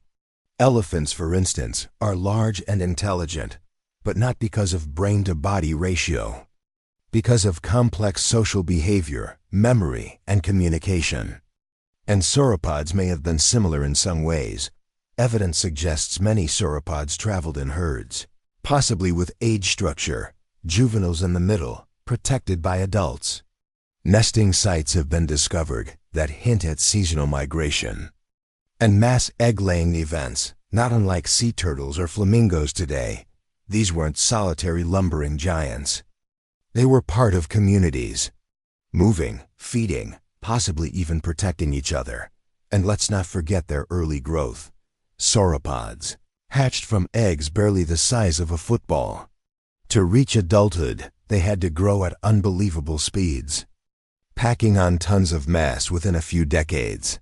That kind of growth rate implies high metabolism, efficient digestion, and a biology that's more bird-like than cold-blooded lizard. In other words, sauropods weren't sluggish. They were fast-growing, heat-retaining, ecological giants on the move, wherever you go in the fossil record. South America, North America, Africa, Asia. Sauropods are there, and they're everywhere. From the long-necked Mamenchisaurus of China to the truly colossal Argentinosaurus, estimated at nearly 100 feet long and weighing over 70 tons. These animals dominated ecosystems. They were the ultimate plant eaters, grazers of the sky, bulldozers with elegance, and they weren't trapped in swamps. They strode across open floodplains. They browsed the tops of conifer forests. They crossed dry plains in massive herds, their footfalls pounding into the ground like nature's own drumbeat. And wherever they went, they shaped the land. They trampled paths, altered vegetation, and recycled nutrients. They weren't just part of the ecosystem. They were the ecosystem. Seeing them, anew modern reconstructions now show sauropods as active, alert, land-roaming giants, not awkward waterlogged beasts. Their skin may have been covered in scales, some with dermal spines or armor-like textures. Some may have had coloration, patterns for camouflage or display. They weren't gray by default. They weren't stupid by assumption. They were living animals, each species finely tuned to its niche.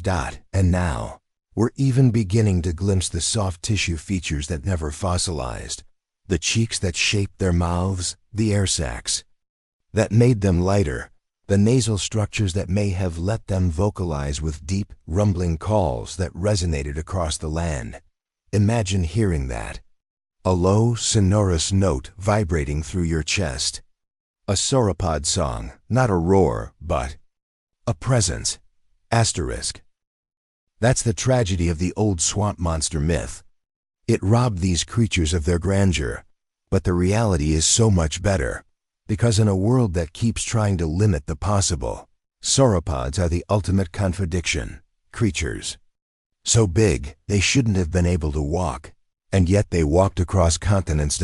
So no, they weren't swamp monsters. They were living towers, gentle nomads, biological wonders, creatures so strange and beautiful that the earth may never see their like again. And all of it happened in broad daylight, on dry land. Chapter 13. The real Spinosaurus was a swimmer. Let's be honest. When you think of the most fearsome dinosaurs, your mind probably jumps to Tyrannosaurus rex. But what if we told you there was a predator even bigger, even stranger? One that didn't just walk the earth, but ruled the rivers? Meet Spinosaurus aegyptiacus, a creature so bizarre, so utterly unexpected, that even paleontologists were skeptical when its true form started to take shape. Because Spinosaurus wasn't just a land-based hunter with a flashy sail on its back. It was the world's first known aquatic dinosaur.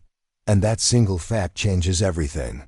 Let's start with what the movies got wrong. In Jurassic Park 3, Spinosaurus bursts onto the screen as a towering brute. It walks like a taller, leaner T-Rex with overdeveloped arms and a crocodile's snarl. It even kills a T-Rex in one-on-one combat. A controversial scene, to say the least. But the real animal was something far more fascinating. It wasn't built for duels on dry land. It was built for ambush, stealth, and power in water. Its very anatomy screams adaptation, but not for the open plains. For the river deltas and swampy coastlines of ancient North Africa. This is where the story gets wild. The first Spinosaurus fossils were uncovered in Wild, Egypt in 1912 by German paleontologist Ernst Stromer. He described the enormous sail-backed predator based on partial remains, and then, in a tragic twist, those fossils were destroyed during a bombing raid in World War II. For decades, Spinosaurus remained a mystery. Just a few drawings, a name, a shadow, Then in the early 2000s, new fossils began surfacing, first in Morocco, then in other parts of North Africa. And what they revealed stunned the scientific world. Long, narrow jaws filled with conical teeth, perfect for gripping. Slippery prey. Elongated neural spines rising from the back like a ship's sail. Dense, compact limb bones, more like those of manatees or penguins than terrestrial dinosaurs. And most dramatically of all, a flattened tail, flexible and paddle-like, capable of undulating through water like a crocodile. That tail changed everything. In 2020, a team led by Dr. Naitzer Ibrahim unveiled a nearly complete tail of Spinosaurus. And it wasn't stiff or dragging like other theropods. It was built for propulsion, a swimming tail. On a dinosaur. For the first time, we had physical evidence that Spinosaurus wasn't just hunting near water. It was living in it. A dinosaur. That swam. Let that sink in. Because in the age of dinosaurs, nothing else quite like this had been seen. We had fish-eating pterosaurs, marine reptiles like plesiosaurs and mosasaurs, and of course, semi-aquatic crocodiliforms. But a fully aquatic dinosaur predator? That rewrote the rulebook. And it wasn't just the tail. Spinosaurus' skull was long and narrow, filled with pressure-sensing pits, the same kind seen in crocodiles, used to detect movement in water. Its nostrils were pushed further back on its snout, allowing it to breathe while partially submerged. Its center of mass was shifted forward, giving it stability in water, but making bipedal walking awkward on land.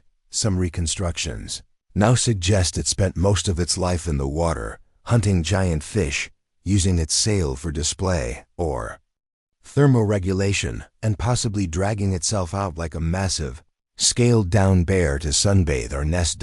It was the apex predator of the Cretaceous river systems, but it didn't hunt like T-Rex. It didn't chase. It didn't ambush from bushes. It waited, still, patient, a shadow beneath the surface. And then it struck. Its jaws clamped down not on other dinosaurs, but on prehistoric fish like Onchopristis, sawfish the size of cars, or lungfish or coelacanths. Its diet was aquatic. Its life was aquatic. And that sail? For years, it puzzled scientists. Too tall to be practical.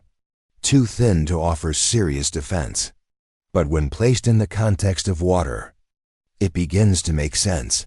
Some paleontologists believe the sail may have acted as a visual signal, used to intimidate rivals, attract mates, or establish territory. In murky water or dense forest, such a towering display would have been impossible to miss. Others suggest it could have served as a thermal regulator, heating up in the sun or shedding heat rapidly, depending on blood flow. Or perhaps even as a hydrodynamic stabilizer, like the fin of a fish. One thing's certain: Spinosaurus didn't evolve that sail by accident. It was part of a suite of adaptations that turned it into one of the most unique predators Earth has ever seen. But why does this matter? Because Spinosaurus forces us to confront a broader truth. Dinosaurs were not bound by our assumptions. They weren't just giant lizards. They were diverse, experimental, adaptable. Some flew, some glided, some swam, and some, like Spinosaurus, carved out ecological niches that defied imagination. In fact, the ecosystems of Cretaceous North Africa were unlike any other. Giant fish, crocodiliforms, huge aquatic turtles, pterosaurs diving from the skies. And in the middle of it all, Spinosaurus, half crocodile, half dinosaur, all apex, a predator that ruled the rivers, not by brute force, but by evolution's sheer ingenuity. And here's a thought. Imagine you're standing at the edge of a Cretaceous river, the air thick with humidity, the trees buzzing with prehistoric insects. You hear a splash, a ripple, but you see nothing. And then, rising from the reeds, breaking the water's surface, a tall, jagged sail, moving closer, silently. Spinosaurus wasn't just the most misunderstood. Predator of its time. It was one of the strangest animals to ever live. And somehow, despite the odds, we're only now beginning to understand what it was. Not a brawler, not a land-walking beast, not a movie monster, but a swimmer, a specialist, a dinosaur that dared to be different and, for a time, ruled a world all its own. Chapter 14, Ankylosaurus. More than a walking tank, every story needs a tank. A juggernaut. A creature that doesn't run, doesn't flinch, it stands its ground. In dinosaur lore, that role belongs to Ankylosaurus. If you've ever seen one in a museum or a movie, you know the look.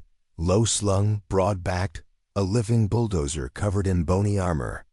And at the tail end, a massive club, capable of breaking bones and turning predators into regretful footnotes. But here's what most people don't realize. Ankylosaurus wasn't just a slow-moving block of defense. It was sophisticated, strategic, and full of surprises. This was not a dinosaur that just happened to survive, that it was built by nature with extreme precision. Let's start with the armor. From nose to tail, Ankylosaurus was covered in osteoderms, bony deposits embedded in the skin. These weren't random plates. They were arranged with intent. Along its back, large keeled plates interlocked like a medieval knight's mail, overlapping for maximum coverage. Smaller nodules covered the flanks and limbs. Even the eyelids were armored. Its skull, virtually indestructible. The bones were fused into a single unit, thickened and reinforced. This was a head made for surviving blows, or possibly delivering them. Now, about that tail club. Two massive knobs of bone, fused over time from modified vertebrae, and connected to a handle-like series of tailbones. This wasn't just for show.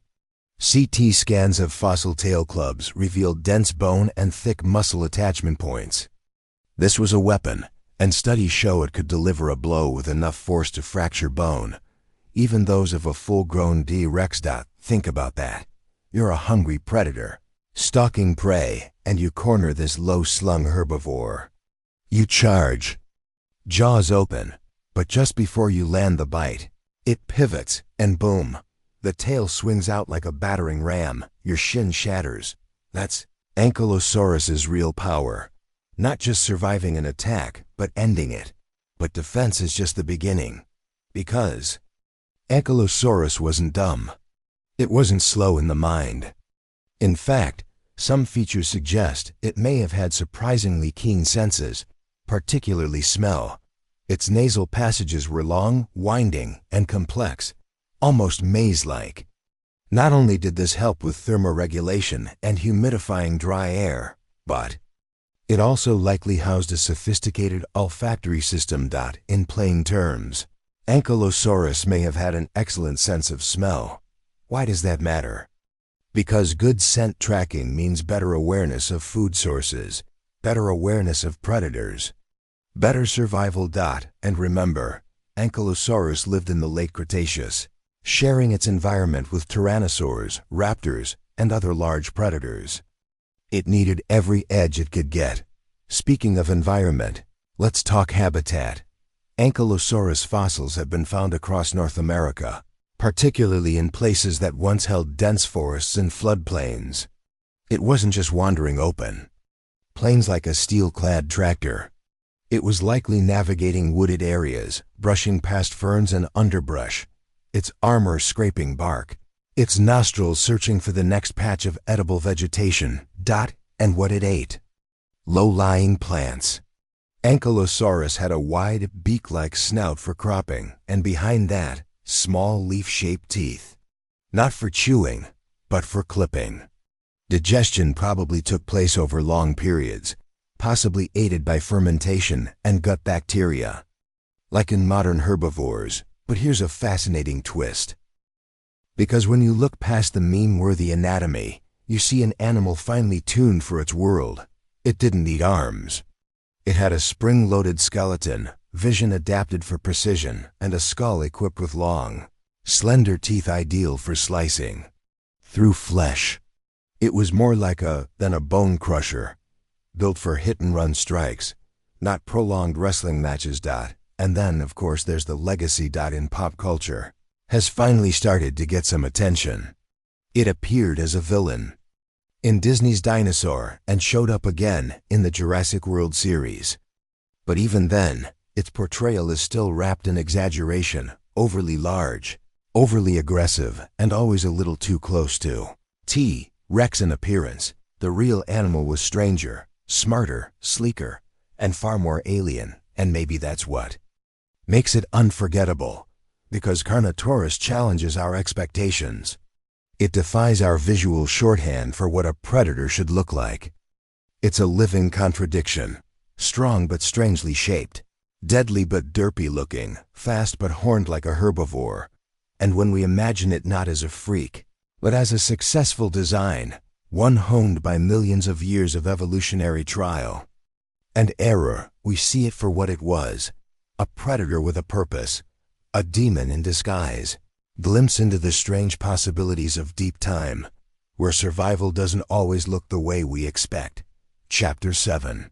The Freddy Krueger Herbivore. Imagine walking through a dense prehistoric forest.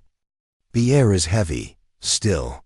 Something moves in the trees, slow, deliberate. Then you see it.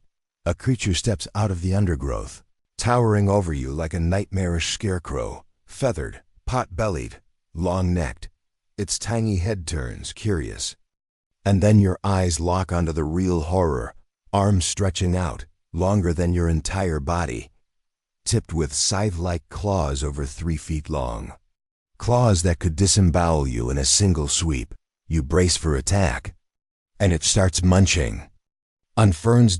Welcome to the deeply confusing world of a dinosaur that looked like a killer and behaved like a gardener. It may be the single weirdest dinosaur ever discovered.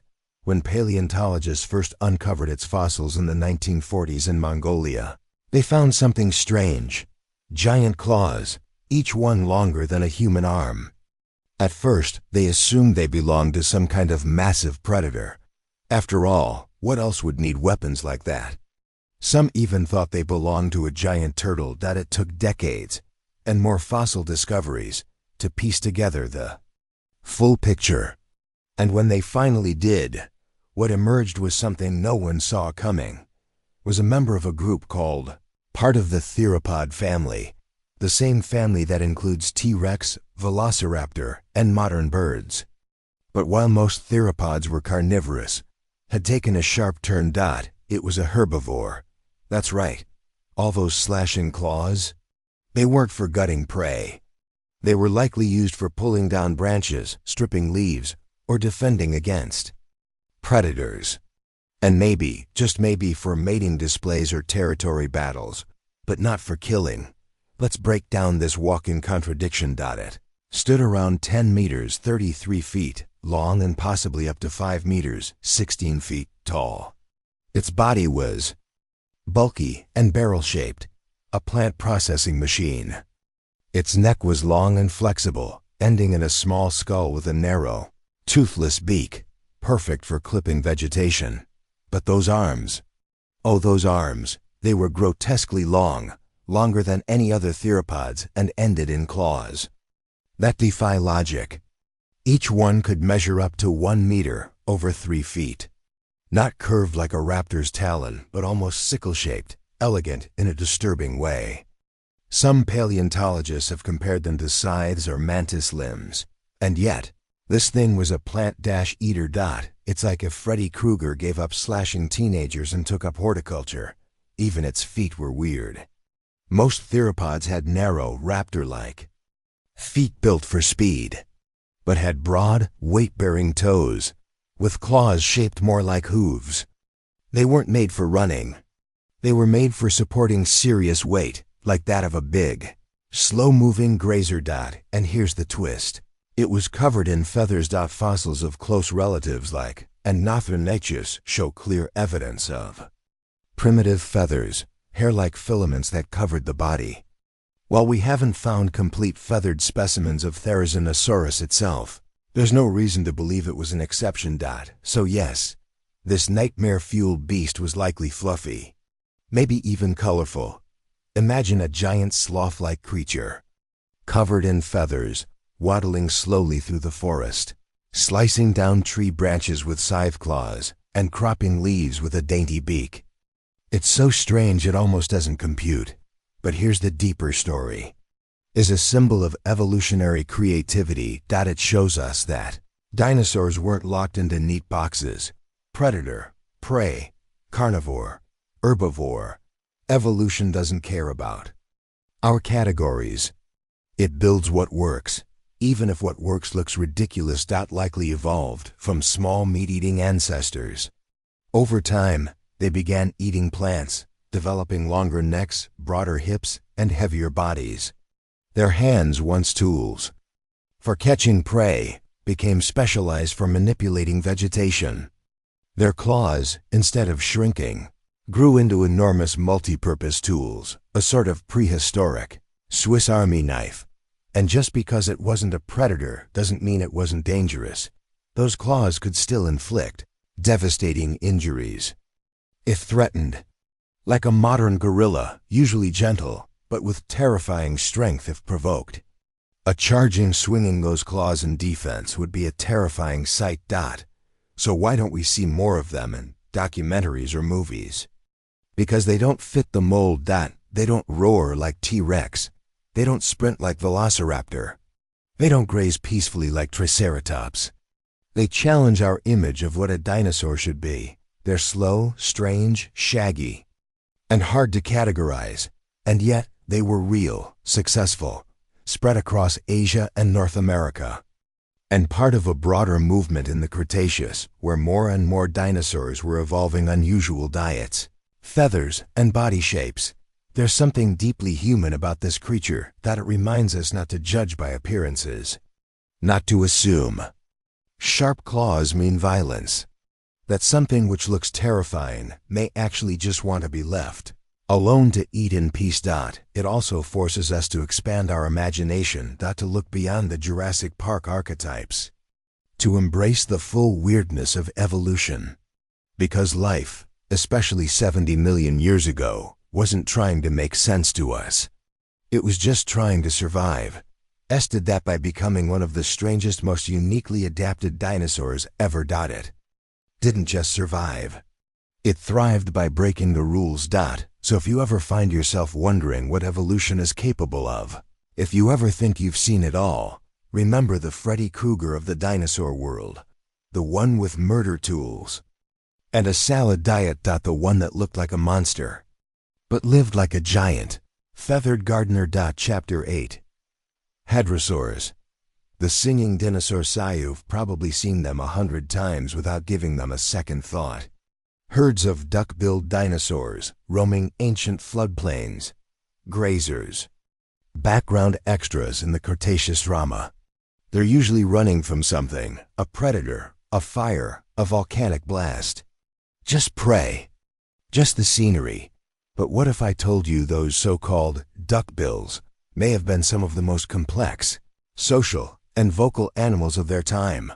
What if these dinosaurs didn't roar, but sang? Enter the hadrosaurs, a group of herbivorous dinosaurs that were far more than just walking buffets for the big meat-eaters. They were innovators, survivors, and quite possibly communicators, using sound in ways we're only beginning to understand.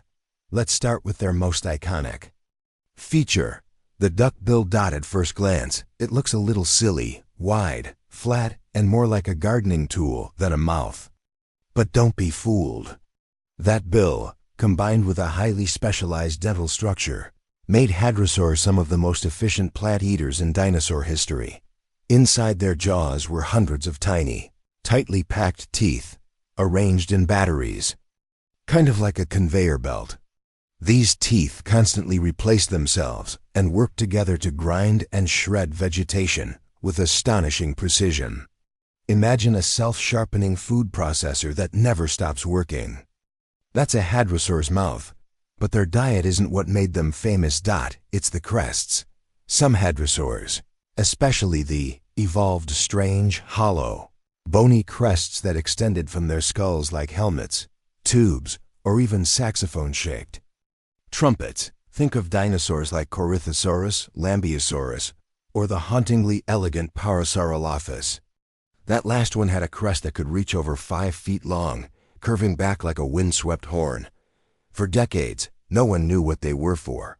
Were they weapons? Decorative ornaments? Air cooling systems? And then came the acoustic theory. And everything changed. Scientists began to realize that those hollow crests weren't just empty decoration. They were resonating chambers, tubes that connected to the nasal passages, potentially capable of producing deep, low-frequency sounds. Picture a trombone built into your skull. That's essentially what had. Using CT scans and 3D models, researchers began to reconstruct these crests. They digitally blew air through them. The results were stunning. Despite its heavy body and defensive adaptations, Ankylosaurus may not have been as slow as we think. Its limbs were sturdy, but not lumbering. Its wide stance gave it balance, especially when swinging that tail. Some paleontologists believe it. Could pivot quickly, or even make short bursts of movement when needed, not to flee, but to counterstrike. Think of it less like a tank and more like a living mace with eyes. And yet, even that comparison undersells the evolutionary elegance of this creature, because Ankylosaurus wasn't alone in its lineage. It belonged to a larger group, the Ankylosaurids, and throughout this family tree, we see a progression. Earlier species had smaller clubs. Others had spikes along the sides. Some had different armor patterns. Nature was testing designs, and Ankylosaurus, at the very end of the line, represents the pinnacle of that design, the final form, refined through millions of years of survival. In a way, it's a paradox, heavily armored, yet agile enough to react, a passive grazer, yet armed like a tank. Low to the ground, yet aware of its surroundings. It was built for balance, not brute strength. Its life was a constant equation of move enough, but not too much. Defend, but don't provoke. Stand your ground, but only when necessary. And here's something else. The tail club might not have been used all the time. Think of it more like a last resort, a final deterrent. Because most predators, especially smart ones like T-Rex, didn't want a fight that could get them injured. The mere presence of that club could have been enough. Evolution doesn't reward drama. It rewards results, and Ankylosaurus got results. In fact, the more we uncover about it, the more it seems like a quiet guardian of its time. Not flashy, not fast, but utterly effective. A dinosaur that didn't need to chase or roar or dominate. The spotlight. It just needed to be, and that was enough. So the next time you see a model of Ankylosaurus, don't just admire the armor. Look closer. Imagine the twitch of its tail, the flick of its nose as it sniffs the wind, the low grunt as it brushes past trees, indifferent to the chaos around it. This was no mindless tank. This was an engineered survivor, a specialist, and one of the most perfectly defended animals to ever exist. And it didn't just survive the Cretaceous. It thrived in it. Chapter 15. Pachycephalosaurs didn't bash heads the way you think you've seen it 100 times in documentaries, cartoons, and museum films. Two dome-headed dinosaurs, built like linebackers, stare each other down. They huff, they charge, and boom, skull meets skull in a thunderous clash. Bone splinters, dust flies. Another round of prehistoric sumo wrestling has begun. That's Pachycephalosaurus, right? The head-butting dinosaur. Nature's living battering ram. Well, not so fast, because once again, the truth is stranger and smarter than the Hollywood myth. Let's rewind the tape and take a closer look at the real Pachycephalosaurs, and why everything we thought we knew about their behavior might just be a beautiful misunderstanding. Dome of mystery first discovered in the early 20th century. Pachycephalosaurus and its relatives quickly gained fame for one reason: that incredibly thick skull. Some specimens show domes over 10 inches thick, made of solid bone. To early paleontologists, the function seemed obvious: headbutting. Why else evolve a bowling ball for a head? But it turns out, the reality is far more nuanced. For decades, the dominant theory was that these dinosaurs, especially Pachycephalosaurus wyomingensis, used their dome-shaped skulls to charge each other in contests of strength, like rams or bison. That story made it into textbooks, TV specials, even toys, and for good reason. It's a great story, but good stories aren't always true. When scientists began studying these skulls in more detail, especially with modern technology like CT scanning and 3D modeling, cracks began to form in the idea. Metaphorically and quite literally, because here's the problem. The dome might look tough, but what's underneath tells a different tale. The cracks beneath the surface. Let's break this down biomechanically.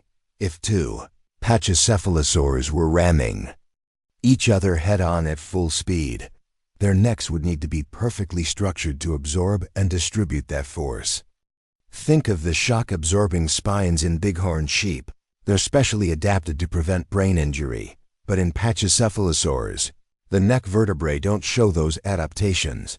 Worse still, the base of the skull is relatively narrow and fragile. The domes themselves are solid, yes, but that's like having a concrete helmet sitting on a stack of Jenga blocks. The impact would transfer downward and do damage. Some scientists even ran computer simulations. The results? Full-speed head-on collisions would likely result in severe neck injuries, possibly even death.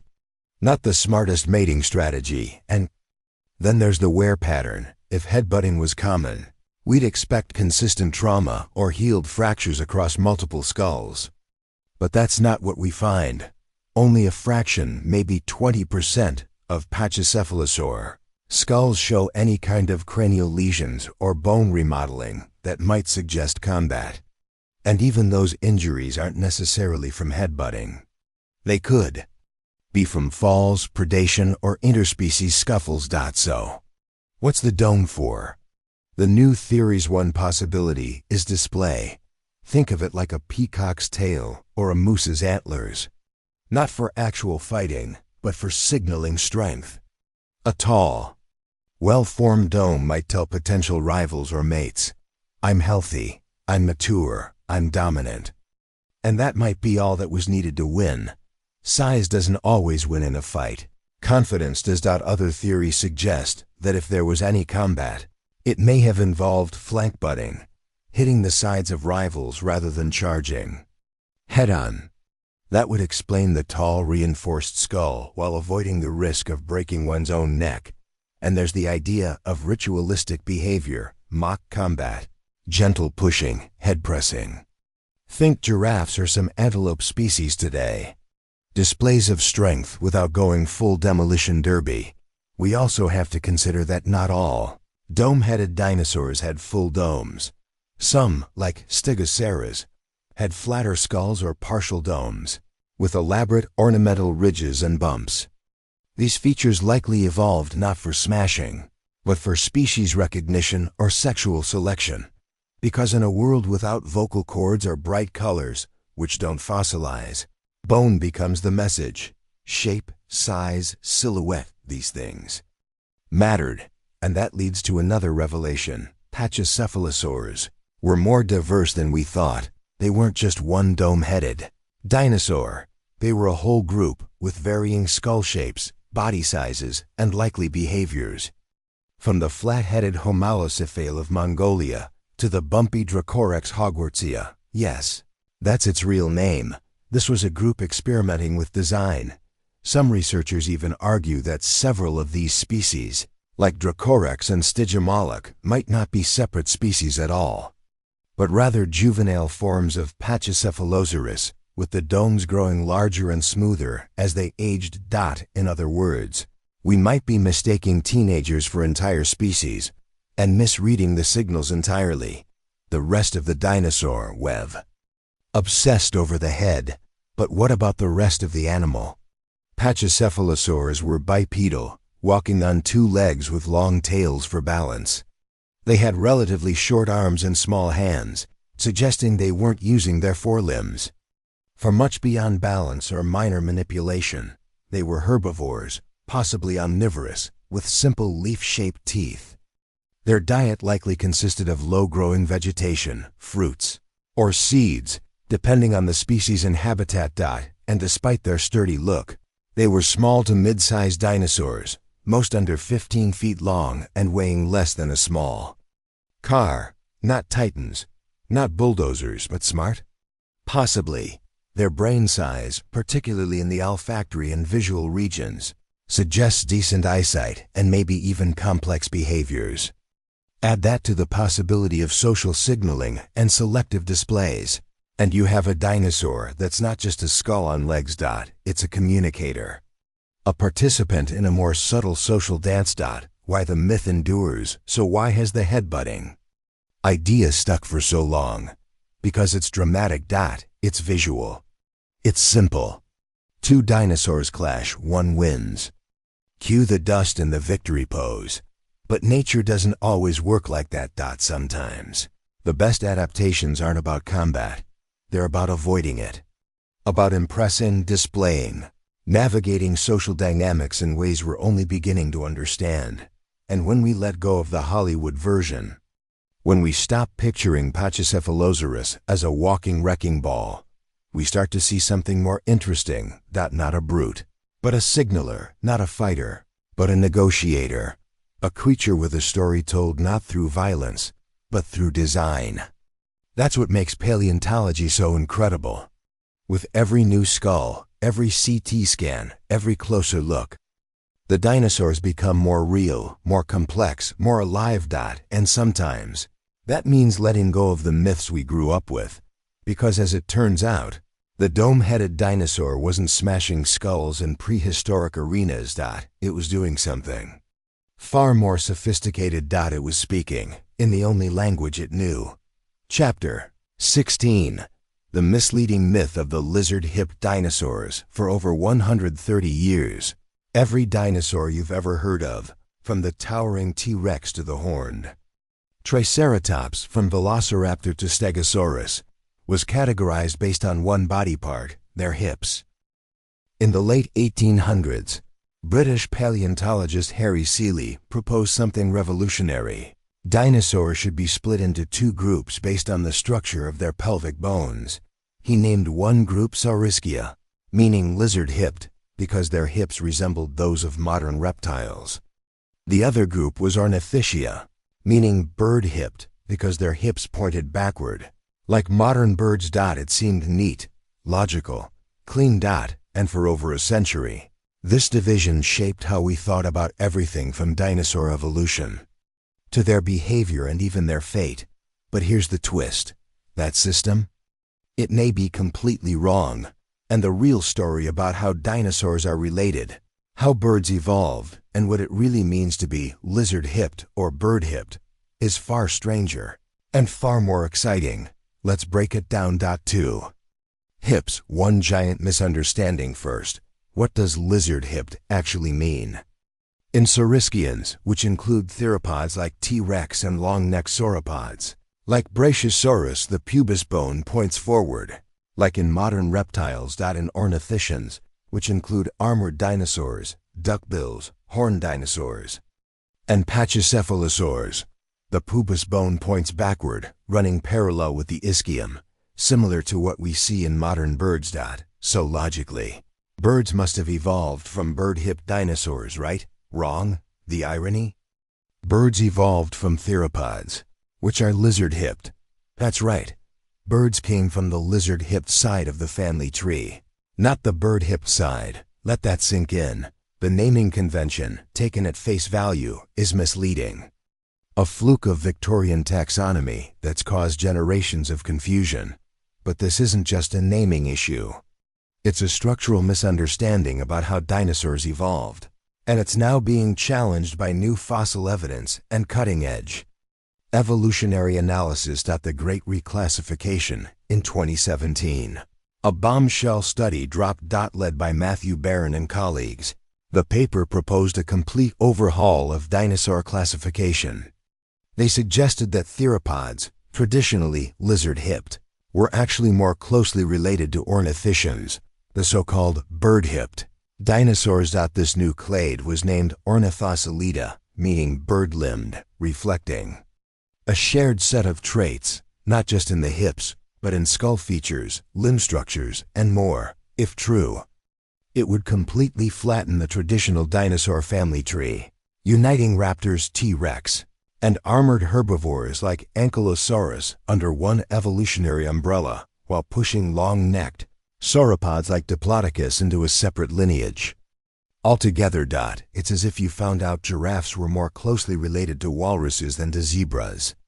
That level of shake-up. The scientific community divided. Some hailed the study as groundbreaking. Others argued the data wasn't strong enough to overturn 130 years of classification. Since then, the debate has continued with papers, counterpapers, and revised phylogenies, bouncing back and forth like a scientific tennis match.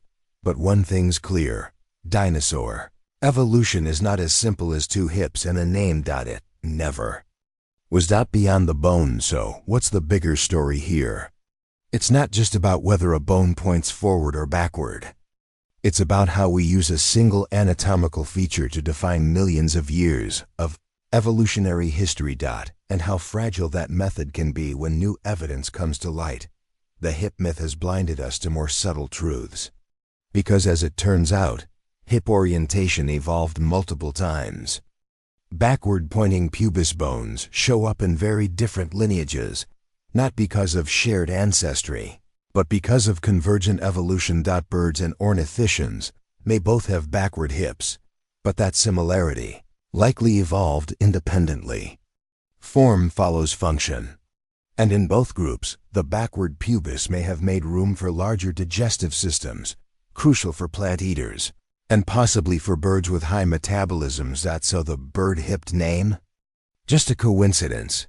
And the lizard-hipped name? Equally arbitrary. In the grand sweep of time, bones shift. Evolution experiments. Names stick, even when they shouldn't, which is why paleontology is always rewriting itself. Birds in the bones. What does this mean for the story of birds? Well, regardless of which classification wins, the classic Saurischia ornithischia split or the newer Ornithocoelida, one truth remains solid. Birds evolved from theropod. More specifically, from small feathered theropods within the group called Maniraptorans, the same group that includes Velociraptor and Deinonychus. These were agile, intelligent predators that began to show signs of flight-related adaptations: hollow bones, furcula wishbones, feathers, and eventually wings. And as they evolved, their pubis bone rotated backward, mimicking the ornithischian configuration, but through an entirely separate evolutionary path. It's one of the most fascinating cases of convergence in the animal kingdom. But for years, the misleading labels, bird-hipped, lizard-hipped, obscured that truth. They pointed us in the wrong direction. And in science, sometimes a bad name is all it takes to delay understanding what it all means. So why does this matter? Because the way we classify life isn't just about organizing fossils. It shapes how we tell stories about evolution, about extinction, about survival. And if those categories are flawed, so are the stories. The hip myth is a reminder that science isn't about being right, it's about getting closer to the truth. Even if that means tearing down what you thought you knew. It's a reminder that names aren't facts, that nature doesn't care what we call things, that sometimes a dinosaur can be called bird-hipped and have nothing to do with birds. And that's okay, as long as we're willing to adapt. Because in the end, every fossil is a fragment of a much bigger picture. And that picture? It's still coming into focus. So the next time you hear someone say, dinosaurs were split into lizard-hipped and bird-hipped, you can smile and know the real story is deeper, messier, and far more thrilling, just like the dinosaurs themselves. Chapter 17. Baby dinosaurs didn't look like their parents there. There's something irresistible about the idea of a baby dinosaur. We picture a tiny T-Rex, wobbling on oversized legs, already wearing its signature scowl. Or a miniature Triceratops, fully horned and armored, trotting after its mother. Just smaller versions of the towering adults, scaled down, adorable, instantly familiar. But that image? It's a fantasy, because the truth is, baby dinosaurs often looked so drastically different from their adult forms that, for decades, scientists didn't even recognize them as the same species. They weren't just smaller, they were transforming. And that process called ontogeny, the changes an animal undergoes as it grows, reveals a hidden, often overlooked side of the dinosaur story. A tale of shape-shifting, adaptive evolution, and the ultimate survival strategy. Let's start with the most surprising example, the case of Dracorex and Stygimoloch. For years, paleontologists believed there were several species of dome-headed dinosaurs roaming the late Cretaceous of North America. Dracorex hogwartsia, with its spiky head and flat skull, Stygimoloch, with its high dome and hornlets, and Pachycephalosaurus, the classic dome-headed juggernaut. But in the early 2010s, researchers began to question the differences. Why were all the spiky-headed dinosaurs smaller? Why did the skull shapes change so drastically? The answer was revolutionary. They weren't separate species. They were the same dinosaur, at different stages of growth. Using CT scans and bone histology, scientists showed that Dracorex and Stygimoloch were likely juvenile and subadult forms of Pachycephalosaurus. Their skulls weren't fixed. They reshaped themselves as the animal aged, flattening, thickening, and even absorbing some of the outer spikes. It was like watching a dragon become a dome. Imagine mistaking the human toddler, a lanky teenager, and an adult bodybuilder for different species. That's what was happening. And it wasn't just the head. Entire body proportions changed. Shapeshifters. In disguise in many species, juvenile dinosaurs had large eyes, shorter snouts, and longer limbs in proportion to their bodies' features. That made them look completely unlike adults. They often lacked the ornamentation we associate with their mature forms. The horns, crests, frills, and sails were often absent or tiny in juveniles. A baby Triceratops? It didn't have 3 giant horns or a wide frill. It had a small bump for a nose horn and a short rounded frill. Nothing like the charging bull we know from popular media. Baby Ankylosaurs? No tail club. Young Parasaurolophus? Its famous head crest, that elegant backward sweeping tube, was barely there, developing slowly over time. Why does this matter? Because it tells us that dinosaurs didn't just grow bigger. They grew differently. And that's a game changer. The ecological strategy in the modern world. Most animals don't change their shape drastically between infancy and adulthood. A baby elephant is a small elephant. A baby crocodile is just a miniature version of the adult. But dinosaurs? They took a different route. Many species appear to have occupied different ecological niches at different life stages. That means a juvenile might eat different food, move in different habitats, or avoid different predators than an adult of the same species. This kind of ontogenetic niche partitioning is rare and brilliant. It reduces competition between generations. Adults and juveniles don't fight over the same food or live in the same exact spaces. In a world teeming with dinosaur diversity, this would have been a massive evolutionary advantage. It's part of what allowed some species, like hadrosaurs and ceratopsians, to dominate the Cretaceous. And there's another twist. These growth changes may have also affected how herds functioned. Families and flocks. Fossil evidence from nesting sites, like those found in Montana's Egg Mountain and Mongolia's famous oviraptor nests, show that some dinosaurs nested in large colonies.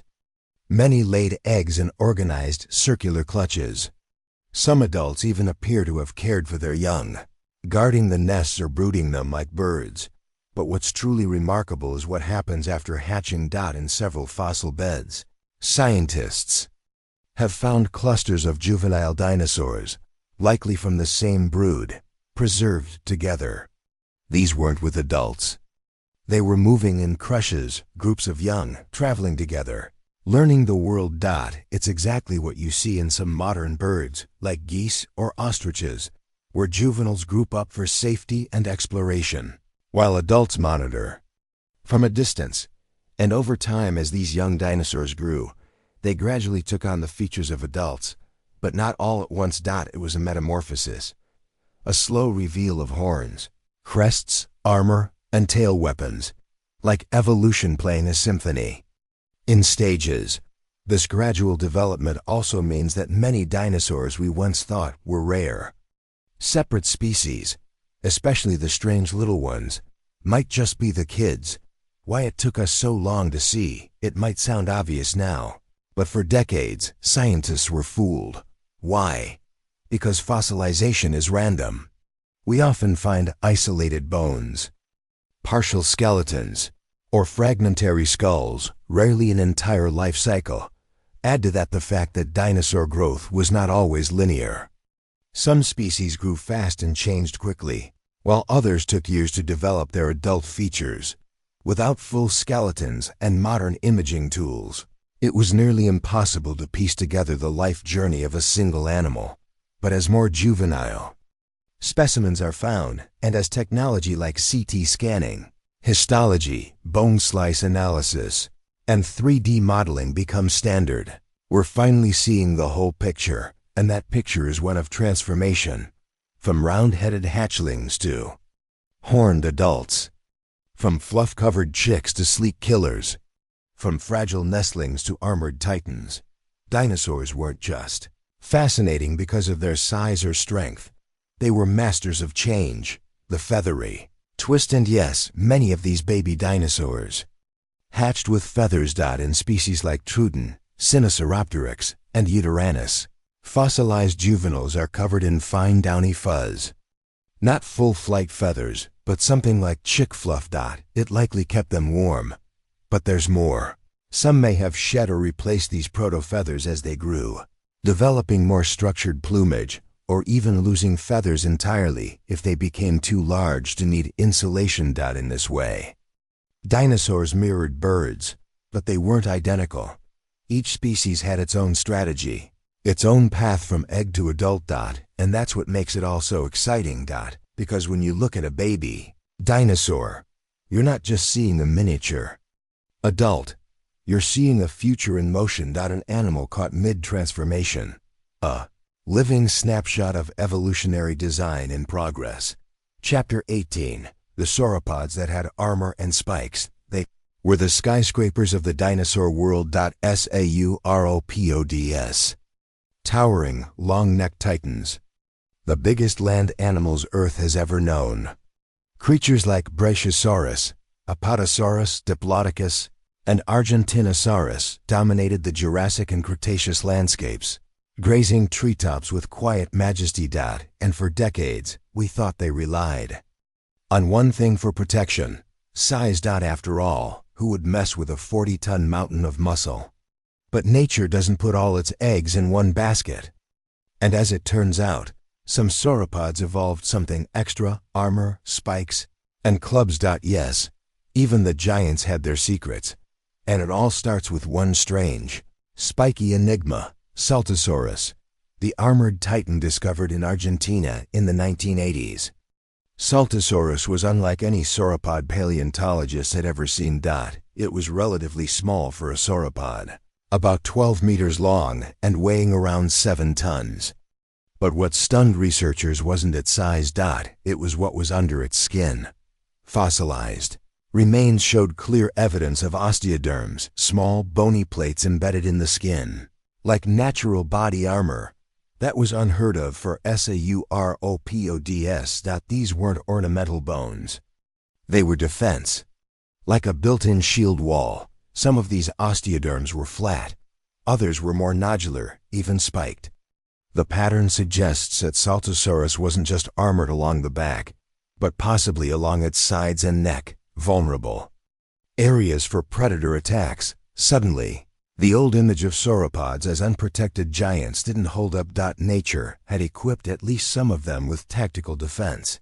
And Saltosaurus wasn't an isolated case. The ankylosaur connection? At first glance, these osteoderms looked suspiciously similar to those found in ankylosaurs, the tank-like dinosaurs famous for their club tails and full body plating. But here's the kicker.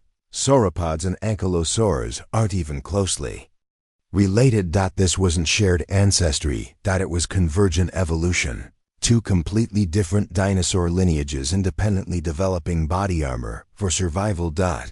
It shows just how deadly the late Cretaceous was, even for giants. And Saltosaurus wasn't alone. More than Saltosaurus over the years, other armored sauropods have surfaced, especially in South America and Africa. Together, they belong to a group called the Titanosaurs, a diverse branch of sauropods that emerged in the Cretaceous and took over many of the niches once held by their Jurassic cousins. Some titanosaurs, like Raptors, showed evidence of small dermal ossifications, early signs of armor. Others, like Nuquinsaurus, may have carried more elaborate osteoderm systems. And then there's Ampulosaurus from Europe, which may have had spiky plates along its back and shoulders. But perhaps the most jaw-dropping revelation came from a discovery in Madagascar. A fossilized titanosaur named Rapatosaurus cruce, unearthed in the early 2000s, had scutes that hinted at partial armor and raised a question. How widespread was this trait? Was armor the exception or the rule? Some paleontologists now believe that many titanosaurs had some degree of dermal armor, especially the smaller and more compact ones. It may not have covered the whole body, but even a few rows of bony knobs could deter attacks from the large predators of the time, like Majungasaurus or Moplosaurus, and in some species, the armor wasn't just passive protection. It was a weapon. Meet Shingopanna and the Kluban 2021. Researchers re-examined the fossils of Shingopanna songwensis, a mid-sized titanosaur from what's now Tanzania. While the osteoderms themselves weren't dramatic, the shape and placement suggested something new. A few years earlier, another titanosaur fossil had revealed a massive, hollowed osteoderm, almost like a bony capsule. Some suggested it might have supported a spike, horn, or even a form of tail club. A tail club on a sauropod? It sounds impossible. But if true, it would make certain titanosaurs the largest club-wielding animals in history. And it makes evolutionary sense. As predators grew more specialized, so did prey. Saltosaurus and its armored cousins may have faced down the likes of Abelisaurus, Carnotaurus, and even early tyrannosaurids. Against such opponents, armor wasn't just useful, it was vital. And for those sauropods too small to rely on size alone, a well-placed tail swipe or a row of spikes could be the difference between survival and extinction.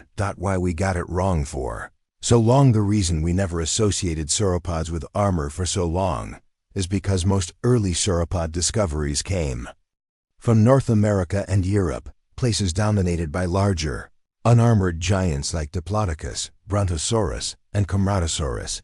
These animals didn't seem to have armor. Their sheer size may have been enough to discourage predators, but titanosaurs, the Cretaceous successors to those Jurassic giants, evolved in isolation. Across South America, Africa, and parts of Asia, in these regions they had to adapt to new threats, new environments, and new survival strategies. It's another reminder that evolution is regional. It doesn't play by global rules. The sauropods we thought we knew were just one piece of a much bigger, spikier puzzle, a new image of the giants. So what does this mean for how we imagine sauropods? No longer should we see them as sluggish, passive plant eaters wandering open plains with nothing but size to protect them.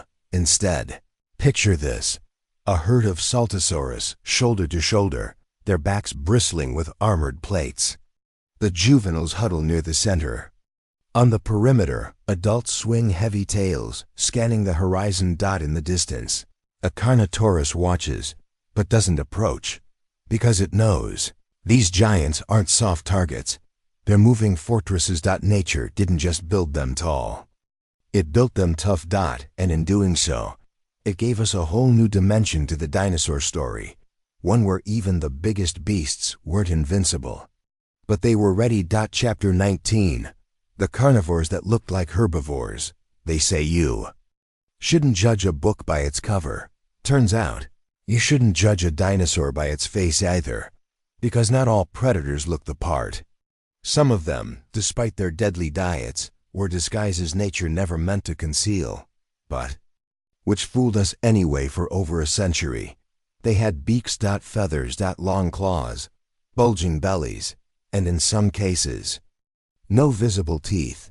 These were the carnivores that looked like herbivores, and in many ways, they tell us more about dinosaur evolution than the sharp-toothed monsters we're used to. Let's begin with a creature so strange, scientists gave it a name that means monstrous claw. Therizinosaurus, the clawed enigma. Imagine a dinosaur nearly the size of a tyrannosaurus, covered in feathers with a pot belly and a neck like a giraffe's. Its hands are tipped with 3-meter-long scythe-like claws. It walks on 2 legs, slowly swaying as it moves. You'd be forgiven for thinking this animal was some kind of prehistoric sloth, but this was Therizinosaurus, and for a long time, we didn't know what it ate. At first glance, it screams herbivore. The body suggests bulk digesting plants. The long neck hints at high browsing. The skull? Small, lightly built, with a beak instead of prominent teeth. And yet, Therizinosaurus belongs to the theropods, the same group that includes Velociraptor, Allosaurus, and T-Rex. It's a relative of some of the fiercest carnivores in history. So how does that make sense? Because Therizinosaurus is part of a group called Therizinosaurs, bizarre theropods that shifted from a meat-based diet to a herbivorous or omnivorous lifestyle, all while retaining some very unherbivore-like traits. The claws? Possibly for defense or even for pulling down vegetation. The body? Suited for fermenting tough plant matter. The lineage? Pure predator stock. This was a carnivore that evolved away from meat, but never shed its predator's frame, and it wasn't alone. Oviraptorosaurs. Beaked, feathered, and misunderstood meat. Oviraptor, the egg thief. When it was first discovered in the 1920s, fossilized atop a clutch of eggs, it was accused of stealing them. It had a parrot-like beak, no visible teeth, and was placed firmly on the villain side of the prehistoric narrative. But later, discoveries revealed something astonishing. Oviraptor wasn't stealing those eggs. It was brooding them, like a bird. And those powerful beaks? Likely used to crush hard food, seeds, nuts, mollusks, maybe even eggs of its own prey. It turns out, many Oviraptorosaurs were omnivores. Some may have specialized in particular diets, plants, insects, shellfish, but they all belonged to the theropod line. They walked like raptors. They hunted like raptors. They just didn't look like raptors. Fossils of related species, like Caudipteryx and Anzu, show full feather coats, stubby wings, and deep bellies, built more like ostriches than lizards. But their internal anatomy and genetic lineage point right back to carnivorous ancestry. These were predators camouflaged as weird birds. Ornithomimids. The ostrich mimics. Let's go even further down the path of confusion. Ornithomus, Struthiomus, and their relatives, the so-called ostrich mimic. Dinosaurs were among the fastest land animals of their time. Long legs, long necks, beaked faces, sleek feathered bodies. They looked almost exactly like modern ostriches, but again, these dinosaurs were theropods, members of the meat-eating branch of the dinosaur family tree, and yet, no teeth. Instead they had beaks. Some had gizzards with stones inside. Used to grind up vegetation. So what were they eating? Probably everything. Plants, insects, lizards, eggs, fruits, whatever they could catch or scavenge. They were the opportunists of the late Cretaceous. And if you stumbled across one today, you wouldn't guess its killer lineage. You'd probably just say, "Hey, that looks like a weird prehistoric bird."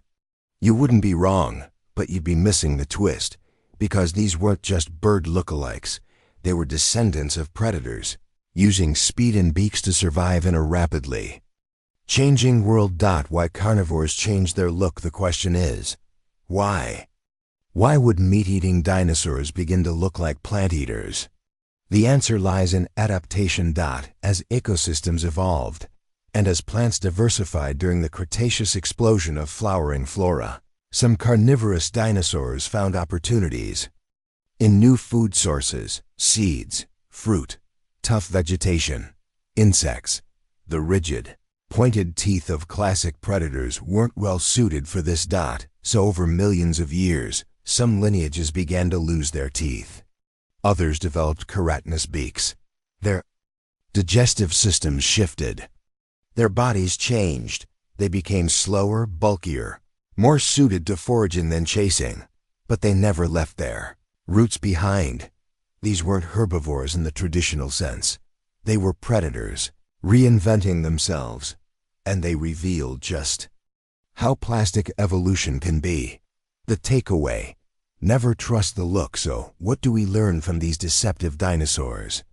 That evolution isn't linear, that predators don't always stay predators, that a beak doesn't mean peace, and claws don't always mean killing, and most importantly, that dinosaurs, like animals today, were diverse, adaptive, and full of surprises. In the end, some of the most dangerous ancestors of birds didn't need to roar, or bare teeth, or look terrifying. They just needed to be clever.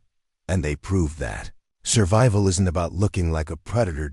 It's about being ready for whatever nature throws your way. Chapter 20. The Final Dinosaur. It looked nothing like the rest. Approx. 2,000 words. Somewhere outside, a songbird lands on a branch. Its feathers shimmer in the sun. It tilts its head, pecks the bark, and flutters off in a flurry of delicate wings and high-pitched chirps. It's an ordinary moment. Unless you know what you're looking at. Because that bird, that everyday harmless creature, is a dinosaur. Not metaphorically. Not symbolically. Literally. At single quotes. As the final chapter in a story that began over 230 million years ago. The last branch on a family tree filled with giants, armored beasts, scythe-clawed nightmares, and tyrant kings. The only member to survive. The greatest extinction event in Earth's history. The one that didn't just endure, but evolved. Let's talk about the true last dinosaur, and why it looked nothing like the rest. A survivor in disguise when the asteroid struck Earth 66 million years ago. It ended the reign of non-avian dinosaurs. Fires raged, oceans boiled, dust blotted out the sun. In a matter of years, 75% of all life vanished. Gone were the horned ceratopsians, the duck-billed hadro, osaurs, the towering sauropods, and yes, the mighty T-Rex. But not everything died. Because tucked away in the underbrush, hidden in forests and wetlands, were tiny, feathered dinosaurs. Some could glide. Others could fly. Many nested in trees, laid eggs, and cared for their young. They were the aviolans, the dinosaur group that included early birds. And against all odds, they made it through. Somehow they survived the dark, and when the skies cleared, they exploded. Across the planet. From raptor to robinson, what did that final dinosaur look like? Imagine something the size of a pigeon, with clawed wings, feathers all over its body, and sharp eyesight. It may have had teeth, a long bony tail, and 3 fingers. On each wing. It didn't look like a velociraptor or a triceratops. But genetically, it was closer to them than to any modern animal. This little survivor likely resembled Ethionis, a bird-like dinosaur from the late Cretaceous that still had teeth, a beak, and powerful flight. Over millions of years, as ecosystems stabilized, this creature's descendants began to change. Teeth vanished, tails shortened, skulls became rounded. Feathers diversified, and the modern bird, from hummingbirds to ostriches, was born. Today, there are over 10,000 species of living birds. All of them are dinosaurs. Not just descended from dinosaurs. Not just relatives, they are dinosaurs. Avian dinosaurs. To be exact. What makes a dinosaur a dinosaur? Here's the thing most people misunderstand. The word dinosaur doesn't mean giant lizard. It refers to a specific evolutionary lineage, animals with upright limbs beneath the body, a particular arrangement of hip bones, specific skull openings, and a shared ancestor. Birds meet every criterion. They are the direct descendants of theropods, specifically small feathered maniraptorans like Microraptor and Deinonychus. That's right. Your backyard sparrow is closer to T-Rex than to a crocodile. A hawk shares more with a Velociraptor than with any modern reptile. Even their eggs, their lungs, their hollow bones, all of it screams dinosaur. We've just learned to call them something else. Evolution in overdrive. What happened after that? Catastrophic impact wasn't just survival. It was a reinvention. With the big dinosaurs gone, birds filled their ecological roles, and then some. They became flyers, swimmers, divers, runners, singers, migrators. Some evolved to mimic insects. Others became apex predators. From the kiwi of New Zealand to the penguins of Antarctica, birds conquered every environment the non-avian dinosaurs never reached. They were no longer just dinosaurs. They were the future of dinosaurs. But they look so different. Here's where it gets tricky. Most people can't connect the bird outside their window to the dinosaur in a museum. And that's understandable. Birds look soft, light, fragile.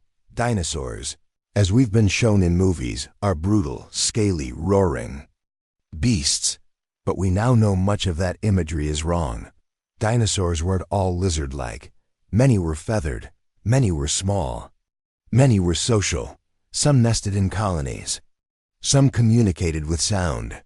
Some used visual displays, even dance, to attract mates. In other words, they were already a lot like birds. So birds didn't change that much. We just misunderstood the originals. The legacy that lives on this chapter isn't just about biology.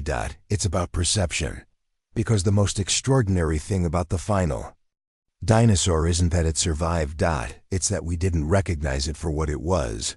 Even though it's all around us. The songs you hear at dawn, dinosaur calls, the flocks that move in perfect synchronicity, dinosaur behavior, the iridescent feathers, the nesting rituals, the migrations that span hemispheres, all of it to 100% dinosaur legacy. Even their eyes, packed with cones, tuned to ultraviolet light, are more complex than most mammals. These are creatures whose evolutionary past didn't fade. It evolved forward, the hidden giant. Here's the kicker. In sheer numbers, birds are now the most diverse and widespread form of dinosaur ever to exist. They've outlived every other group. They're smarter, faster, and more adaptable than their ancestors. And in a strange way, they're more successful than T-Rex ever was. Not by size. Not by fear. By transformation. By becoming something radically different, and yet staying the same at their core. The final dinosaur didn't need horns or armor. It needed feathers. It needed wings. It needed to outlast the end of the world and quietly take it over.